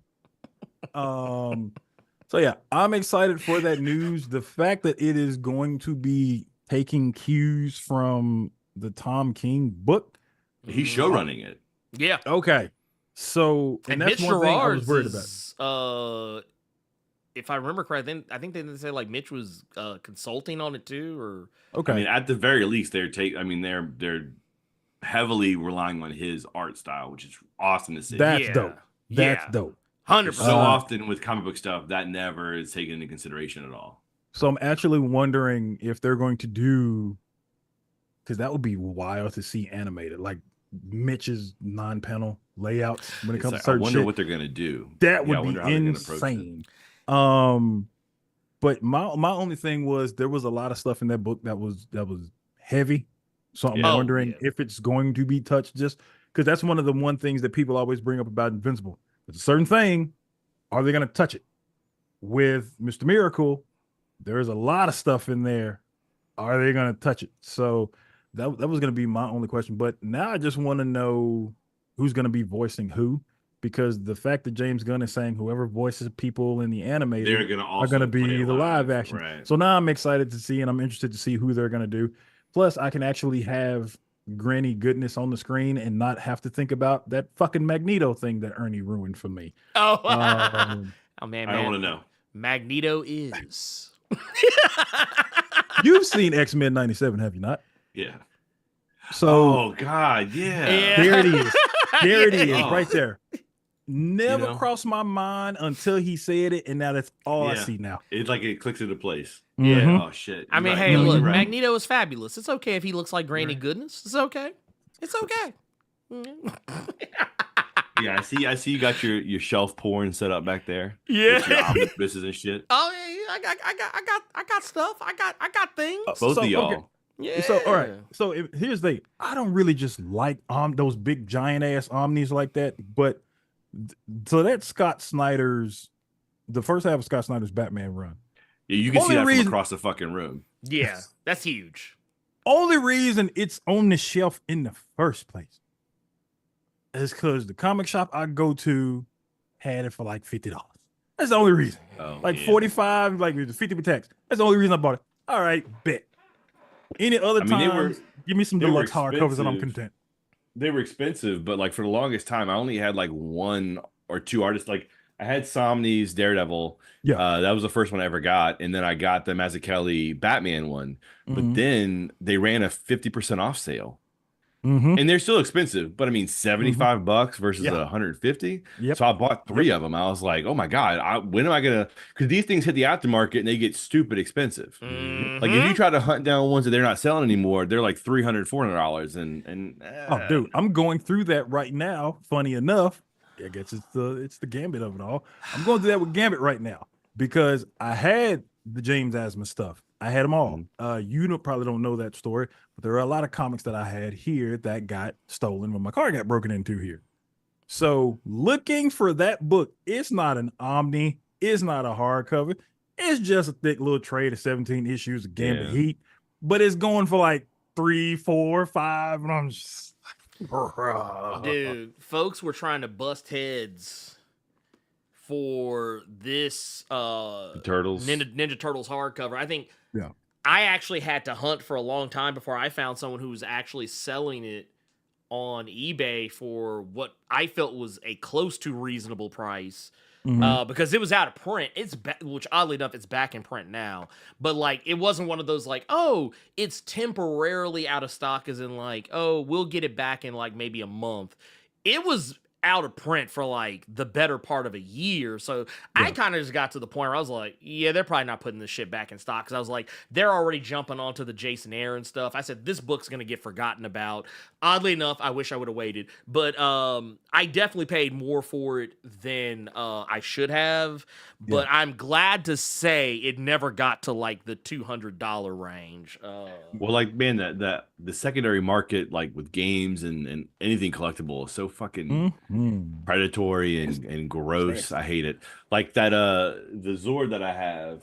So you know, I'm 37. So Power Rangers, I was 6. It was like the thing, right? And I always wanted that fucking Zord, but you know, I was one of 3, and we were like lower middle class, so that was never even in the conversation. I had like 2 Power Ranger toys, you know, and I always wanted that Zord, and my best friend had it when I was a kid, and then now that I'm an adult, I was like, you know what? Let me look back at that thing, and it looked horrible. It wasn't screen accurate at all, right? And then they have all these re-releases that were solid, but Bandai has their Soul of Shokugun line, and they are large, extremely articulated, and screen accurate. And this thing, and they do all kinds of. It's not just licensed to one company. It's they're doing Bandai stuff, but they're also doing stuff like Voltron. They're doing all kinds of things. And I saw that they had this one, and when it came out, it was probably $250. And they did like a couple thousand of them total, but it was like $600 when I saw it, or $500. And I was like, oh man, I can never afford that. And the next year, it was more, and then it was more. And I told my wife one day, like when we were getting our tax return in, we were getting like a few grand because of the kids, and I was like, listen, I'm not gonna want this thing any less, and it's just gonna keep getting more expensive. And if we've got like $5,000 coming, why don't you take $1,000? I'll take $1,000. Do whatever we want with it. No questions asked. Stupid shit. And then the rest can pay bills or be, you know, adult money. So for $800, I got what she calls my stupid robot. But I love that I have it, and I'll own it forever. Because the thing that's so cool about it too is that it breaks down into the other Zords. Here, I want to and show. Then, you know, you can put them back together. But it's really nice. I would move it if I wasn't in danger of knocking over the other. Yeah, well, because the Hot Toy Rangers, their ankles are like weak, man. Like if really? you have them balanced, they're good. But then if I bump that thing, the feet will stay and it's whack. But you know, it is what it is. That is insane. But yeah, so he guards. See that big long stack of white right there? That's all company paper from Marvel and DC. So he guards my boards before I draw on them. I love it. The top half of it DC just sent me. Like I asked them for new paper, and they're like, "Motherfucker, we can give you some paper."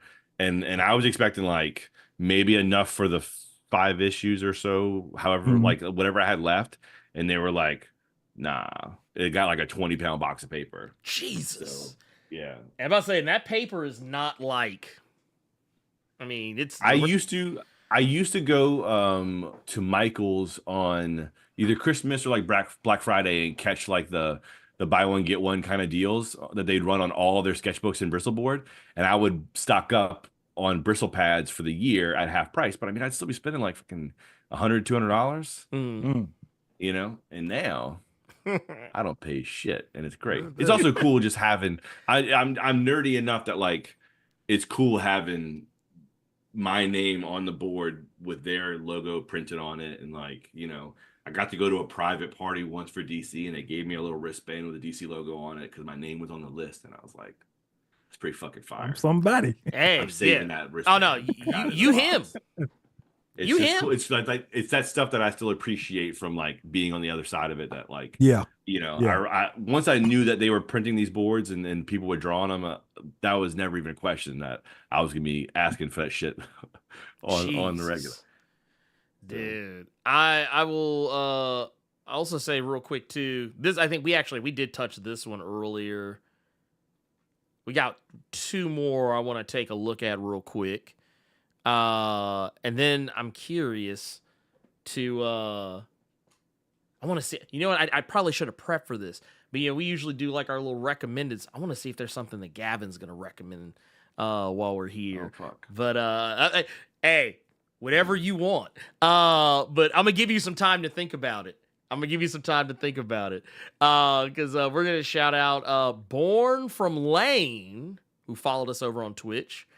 And man, Gearless Mo out here hitting us with all kinds of crazy shit. His with $99.99 is legit max damage in Final Fantasy, for Christ's sakes. It says, so we are having a Blerd Cave cookout soon. Get those likes up. I appreciate the history lesson and map via your stories and history. Side note, I'm paying $60 for a bucket of chicken at KFC here in Hawaii.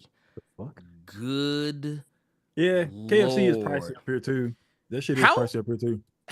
Wait, no. How much you paying? How much are you paying, Carter, for a bucket for Okay, here you go. Case in point. 3-piece tenders with one side and a drink was $24. No, See, but they do it to where Nah, you play too much. I gotta That hurt me, and I don't even know KFC prices because I don't live in a state that, you know, like KFC's out here, but Popeyes is better here than it is in the entire rest of the country. Yeah, somebody did want me to ask you if you knew what the seasoning blend was in Popeye's chicken. I don't, man, but look, they manufacture, they make the red beans at this plant down the highway from me, and it's one of the things that you can drive down the highway and roll down your windows and smell them making it, and it's like it's so good. Like, and I'll say this, like Popeyes red beans is fire. Oh, absolutely. Yeah. Oh, we're all over it. There's no snootiness about that here. We're on it. No, I miss the dirty rice that they don't do anymore, at least here. But no, red beans and rice is always fire at Popeyes. Oh yeah, no, that's automatic. Man, I remember when Popeyes. There was something else. Oh, they stopped doing their onion rings. That's right. That's wild to me. I'm shocked. I didn't know that was ever a thing that existed in Popeyes. Oh man, when I was a kid, that was always what it was. It was like, because they didn't even do French fries back in the day. Because their fries really are Rally's fries. It's the same fries that Rally's has. I do remember that. And I remember those were called Cajun fries. And so whenever Popeye started doing it, I was like clicking my heels. See, this is back before all that Louisiana fast shit you all saw. When Popeyes was literally about the kids' meals was literally about Popeye the Sailor Man. That's the Popeyes restaurant I remember. Damn. That's crazy. Wait. Let me ask. I want to ask Sean Alexis. Where are you at? What the fuck? That man said a bucket is $100. Canadian? It's gotta be. Gotta be. There's no way it ain't. Lord have mercy. He said 100 and up. I thought he said 100 up. Oh, 100. Okay. Okay. Never mind. But still, like where the fuck are you? Were you getting buckets for $100? Like where the minimum is $100? I mean, damn, like I could feed the whole family on Popeyes, all of us getting separate shit for like $70. Shit, and get it delivered.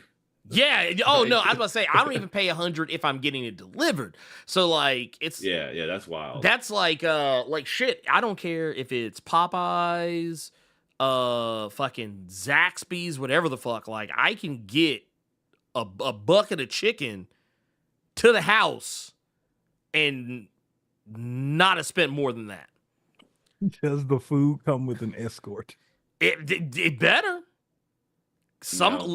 I'm just saying. Why are you the one saying that? Both of y'all asses married, and Gavin hushed immediately. Why are you the one saying something? No, I mean I just want somebody to rub my shoulders. That's all I'm saying. Now, if I'm gonna pay $100 for a bucket of fried chicken, I could conceivably see my way to Gus's. Mm-hmm. Okay. Yeah. Not Popeyes. Or Oh, definitely not KFC. Definitely not Church's. But no, fuck that. And like I love Cane's for what they do, but I am not spending $100 on that chicken. It ain't no fucking way. Zaxby's is even worse. Yeah, no, there's no way.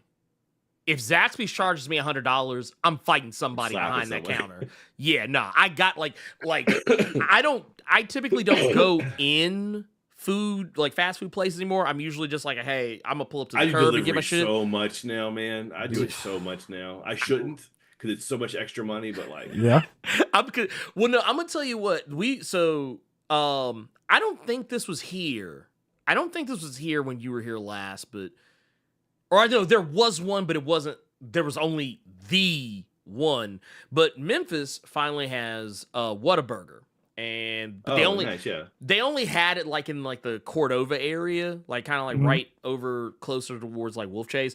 But like now, I mean, that doesn't surprise me. Yeah, well, like now they've spread out. Like now they're closer into my area, like in North Memphis. But like I remember I would like use the app and be like, hey, well, I'm gonna use the app, but I don't want to go in and pick up my food. I'm just gonna go through the drive-through.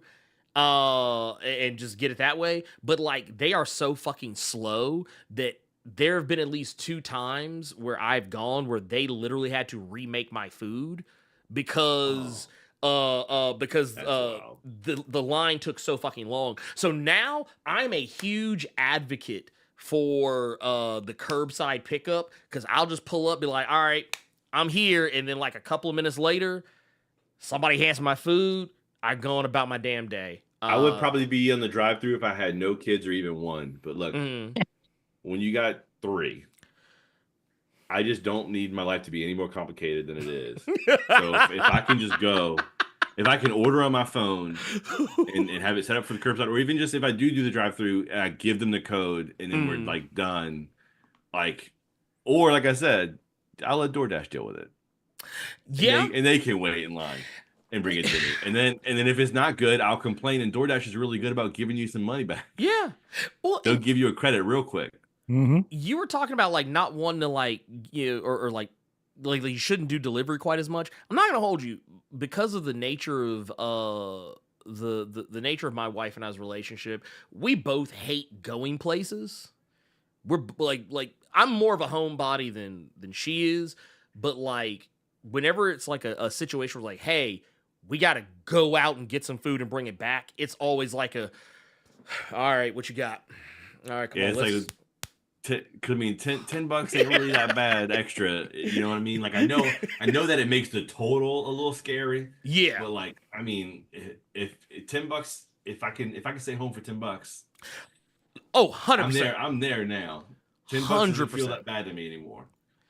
Well, for convenience sake, I'll take it. I mean, with tip, it's probably like 18, 20, but still, you know. Yeah. I'll do it with all the kids and like my daughters, my oldest being so picky too. Sometimes it's like, I don't give a fuck. I'll pay $90 right now. I don't care. Just shut up and eat. Like, and I don't have to go anywhere. Great. Man. I guess, let's see this.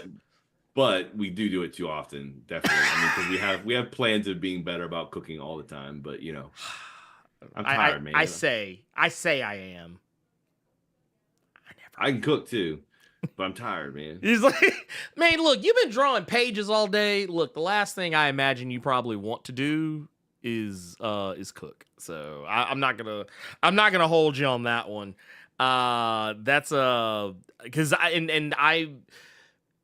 the argument my wife and I have had more probably more often than not is that so when her and I first got together, she did all the cooking, like predominantly. I would cook occasionally, but like not very often enough to be like, hey, I cook. But like later in our relationship, I did start cooking more often, and it just started fights because she'd just be like, you could have done this whole time. Because yeah, by this point, by this particular point in our relationship, we've been together like 15 years, give or take. So it was like, so this is like a recent development as of like the last 2 years. And she was like, you could have done this whole time. This whole time. I've been set up here like slaving in the kitchen, and you could have done this whole time. Be like, but I don't like to cook. She's like, I don't like to either. So I totally get it. You spend all day doing your thing. You know, you got like, it's like, man, you just want to sit down. You just want to sit down and chill. Survivor's waiting. You know what I'm saying? I'm just saying. I mean, I'm not. Some may laugh at this, but I have a lot of TV shows to catch up on a lot of the time. I'm trying to watch Duster. I'm trying to watch. I'm trying to watch the revival on Sci-Fi before they mercilessly cancel it for unknown reasons. Really, I mean, it's part of your job to do that type of shit. So, yeah. Like, yeah, man. Like, making this stuff is a lot, but at the same time, like, jobs built around consuming, that shit adds up, man. There's just so much. There's so damn much. I think I talked about this a while ago, but it is a wild thing to be able to say. But I had to take a long look at my purchasing this past year, because when I was doing my taxes and I was going through all like the stuff that I was like writing off, and I was like, well, I had the idea. I was like, you know what? I was like, I almost never write off my comics. So I was like, let me go through all my comic purchases. And then when I got to the end of it all and tallied everything up between all the fucking hardcovers and omnis, trades, individual comics, trips to the LCS, shit like that. When I itemized it all up, it was quite literally thousands upon thousands of dollars worth of shit. And I was like, you know what? I was like, I'm just going to own it. I'm just going to own it. I was like, this is like, I literally blew money I actually did not have to get a early screening to Superman. And I was like, nah, I'll just write it off later. But that's basically how I have to like, kind of like money, when you're talking about money that didn't come out of the bank account, that's kind of how I'm having to look at a lot of the stuff I do. I'm like, well, I technically didn't spend anything on it if it's, Now that we're more comfortable this year, really, than we've been, it is a lot of like my wife being like, you could always use the expense, like as long as it's not going to affect us negatively. Like this computer is kind of giving me some stuff. I have a 27-inch iMac, the 4K, 5K iMacs they put out like 5 years ago, but it's not on their silicon chips, and now their new software is built around things that the silicon can do that these old chips can't.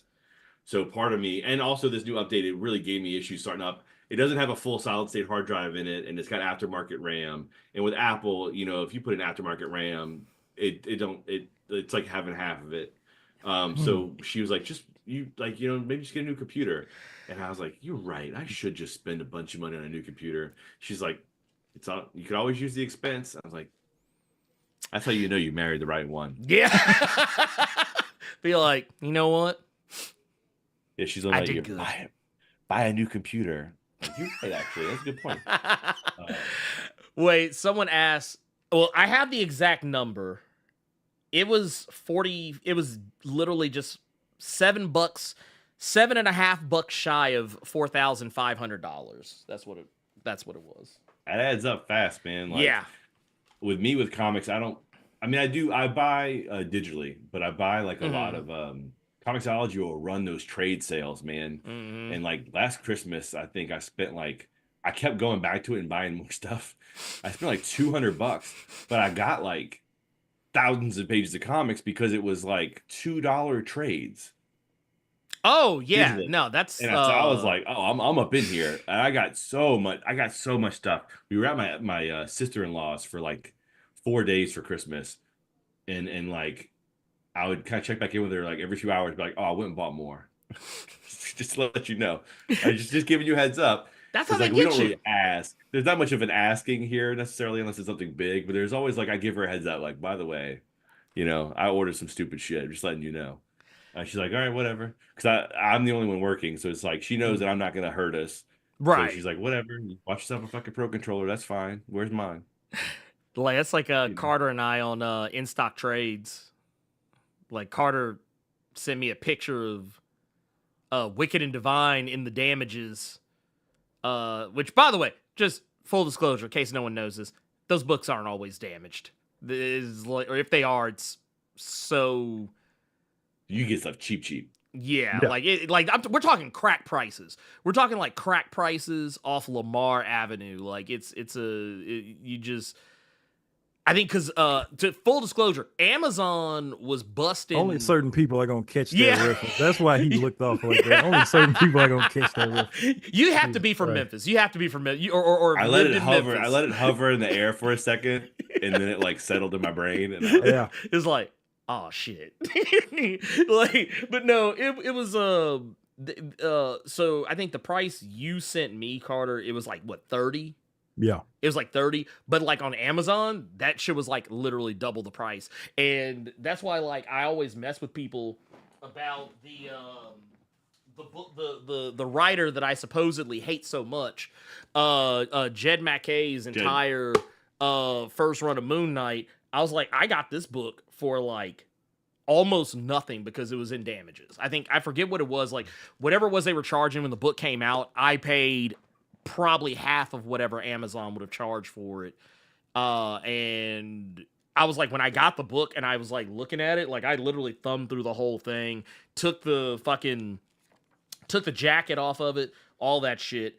And I was like, I don't see anything. So yeah, Hyperkage got the right message. It's like Nike factory prices, yes. Especially us being from Memphis, yeah, we count that one. Yeah, Oh, it's Nike that one factory too. prices. Yeah. No, it's like, well, oh like, no. like I've got the DC comic style guide up there, and it's $90, and I wanted it, but it's $90. And my wife was kind of like, "You $90, dude, just for like the catalog of images." But I was in Seattle, and someone just happened to mention that they saw that it was 50% off. And I can't remember who was running the sale. It might have been in stock, or I think it was in stock. And I was like, oh, well, I'm gonna order it before I leave this fucking table today. And then I ordered it while I was still in Seattle because I was like, $45 is still, that's an expensive book, but Yeah. it's not $90. You know what I mean? And that's a really cool thing. And he's gonna be at 2 cons with me this year, and he's getting older, so I'm gonna go get him to sign them. And then I'll forever until I'm old and dusty have Jose Luis Garcia Lopez's signature on that book. And that's cool to me. Like that's the shit that I care about. Like all this stuff that I have on these shelves, I don't keep my shit in boxes because like I didn't buy it to keep it in a box to then flip it someday. I kept it like my kids are going to figure out what to do with this shit. Oh no, that's me. Like when I look like the crypt keeper, they're gonna be taking care of this shit. Oh yeah, I got it from me. This is like they're gonna have like a yard sale. There's gonna have to be a yard sale or like a donation to a library or something because I'm not like this isn't. I'm the antithesis of the traditional comic collector as people think of it. Like I don't buy comics to get rich. I'm not like, ooh, like if I buy a special comic and put it in like a case or some shit, it's not because it's worth money. It's because it's something that I give a shit about. You mean you're not out here hunting keys? No. I didn't even know what the fuck that was until like this past year with the internet of just like with engaging more with the YouTube of it all of like so many pages are dedicated to just comics as investments, and it's all the same kind of broy, like Silicon Valley style. Like it's that shit. Yeah. I always laugh at them because for me, and this was something, it was actually a piece of advice I got from Larry Stroman, who was for anyone who is a fan of the old kind of, I think it was like late 80s, early 90s, whenever they relaunched X Factor. Whenever they relaunched X Factor, back, I think also, yeah, around the time of like, I think this, yeah, was when Peter David was on the book. God rest his soul.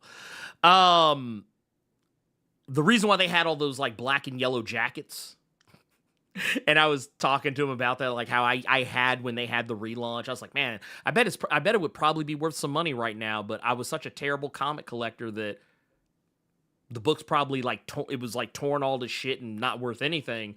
And he's like, no, you're not a bad comic collector. He's like, you bought it, you read it.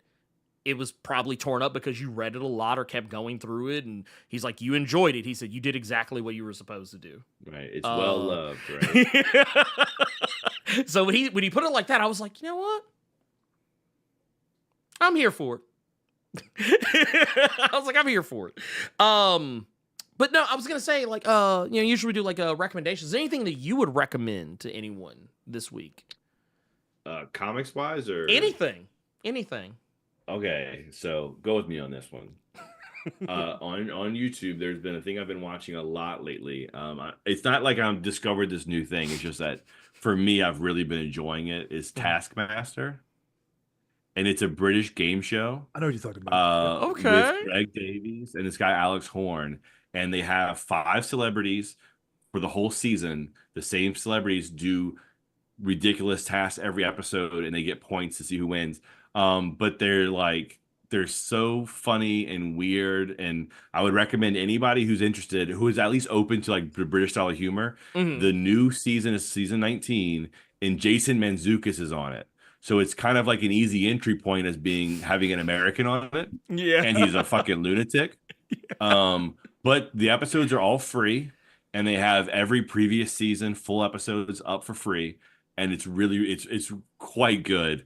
And it's like ridiculous, but also like cute, like childlike ridiculous humor where like, I don't know, he keeps having them do shit with peas and frozen peas and carrots over the course of 19 seasons. You know, they do 2 seasons a year, so it's like 10 years. And for some reason, they'll do a big thing and they'll open like a locked box. They'll do all this stuff to open this box, follow all these clues, and it's just filled with frozen peas as a callback to like a challenge that was pea based, 4 seasons earlier. But yeah, wow. Taskmaster is so good. And I had someone on some random YouTube video suggest it years ago, and I never watched it. And like, I watch it so much now. It's fantastic. Highly recommend it. And season 19 with Jason Mantzoukas, I think, is a really good entry point as Americans to have, an American there mixing it up. And he's also, again, he's a lunatic. It's on YouTube. Yeah. Well, like to give you an example, like they had one challenge where it was like, take this pea and throw it as far as you can, and they had a carrot there too. So one of them, the guys whittled out a hole, they both put the pea in the carrot because it was a full-size carrot, and they chucked the living shit out of it. And then he walked up to them, he goes, here you go. He handed him another card that has the task on it, and it says, the fastest person to retrieve their pea wins. And they're like, son of a bitch, I just fucking threw this shit. So now I got to go try and find some carrot I threw into a field like 50 yards. So it's really funny. And they'll be like in a room where they'll have a task to do, and they won't realize that if they're not paying attention to the room around them, there might be really simple, quick clues. So sometimes someone will spend 50 minutes doing a task, and someone else will spot something really quickly and get it done in 20 seconds. And the editing is really good. It's fantastic. I recommend it highly to anybody. If you're open to like the British style sense of humor. Oh no, I can definitely get jiggy with that. And I guess let's see here. I think we actually caught up on pretty much everything that I think I wanted to hit. Carter, did you have anything? No. Well, shit. I'm gonna say it here because I'm hungry and talking about food. I'm gonna go eat. And now carrots and peas. I'm fucking starving. So I'm just gonna say, Gavin, thank you so much for hanging out with us. And like, because you're always time here. Go, you know what I'm saying? Yeah, like that went by so fast. I mean, I didn't get shit done, but whatever. It was a good time. Look, apologies. It's all good. It's all right. Thursday's just slowly drawing down on me. Oh man. Well, I'll be fine. I tell you what. Well, you're always welcome back, but next time we're gonna make you draw. We're gonna make you draw. We're gonna be like, hey, look, you just get back on. Like we'll be there to like crack the whip and be like, no, get back on the page, back on the page. But no, I want to say just real quick, you got some links down in the description for this video. So I highly encourage everyone to go check those out. I've got links to not just Gavin's website where you can pick up prints, sketches, and even like comics that Gavin has worked on. And I'm actually gonna start a sale on the site probably later today. I don't know yet what, but I do a birthday sale for my birthday. Usually at for the last half of the month, so I'll probably start today, maybe 25, at least 30% off. Okay. Well, then, y'all. If you happen to wander that way, there will be a sale soon. There you go. So y'all know to come. Here's what you do: bookmark the site so you can get back to it. Go check it out. Also, go follow Gavin on socials. I got all that down there. Also, just some other little individual books that Gavin's done. I got some links on there. Go check out all of it. And trust me, definitely check out the prints and the sketchbooks full of Gavin's work, because there's a lot of really good shit in there. There's a lot of really good shit in there. And especially after the conversation we had about line work and excessive line and hatching and stuff like that. I actually implore a lot of y'all actually kind of look at Gavin's work, kind of study it a little bit, and you'll see exactly why showing the character, not like covering them in bullshit, is important. It's nice to look at a character and actually see them. Yeah, I'm gonna use that next time. I wish this was more detailed. Oh, you wish it was more covered in bullshit? Yeah. You gotta go somewhere else. No, see, that guy's table's like a few rows down. That's the covered in bullshit aisle right there. See, if I actually ran cons, that it would probably mean a lot of artists would never come back. But like, it would also, that would be how I'd be like, motherfuckers who use a lot of hatches. Bullshit corner. Yeah. Bullshit hatches. And then like people who actually draw shit you can see. That's what it would be.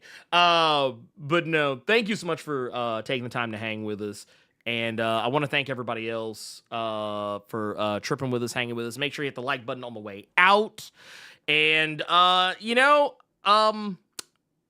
don't really, I didn't really plot all this out, so I don't have a specific person, place, or thing to send to Le Shadow Realm, so I'm not gonna bother this week. I'm just gonna send. You can go with the standard. It's his fucking birthday today. Oh, you know what? You're right. You know what? I guess you know what. Now that you said it like that, because this shows you how little I think of the Mango Mussolini. I actually forgot it was his fucking birthday. It's the military parade. I wouldn't know otherwise. Yeah. Otherwise, it's fucking. Well, guess what? I think it is safe to say that, that's what we're going to go out on. So you know what? For everyone in the chat, for Blerd Koa, for my Blerd Club, for my patrons, channel members, for Carter Presents, and for our special guest, Gavin Guidry, I'm the Blerd Without Fear. And Donald Trump? We coming for you, nigga!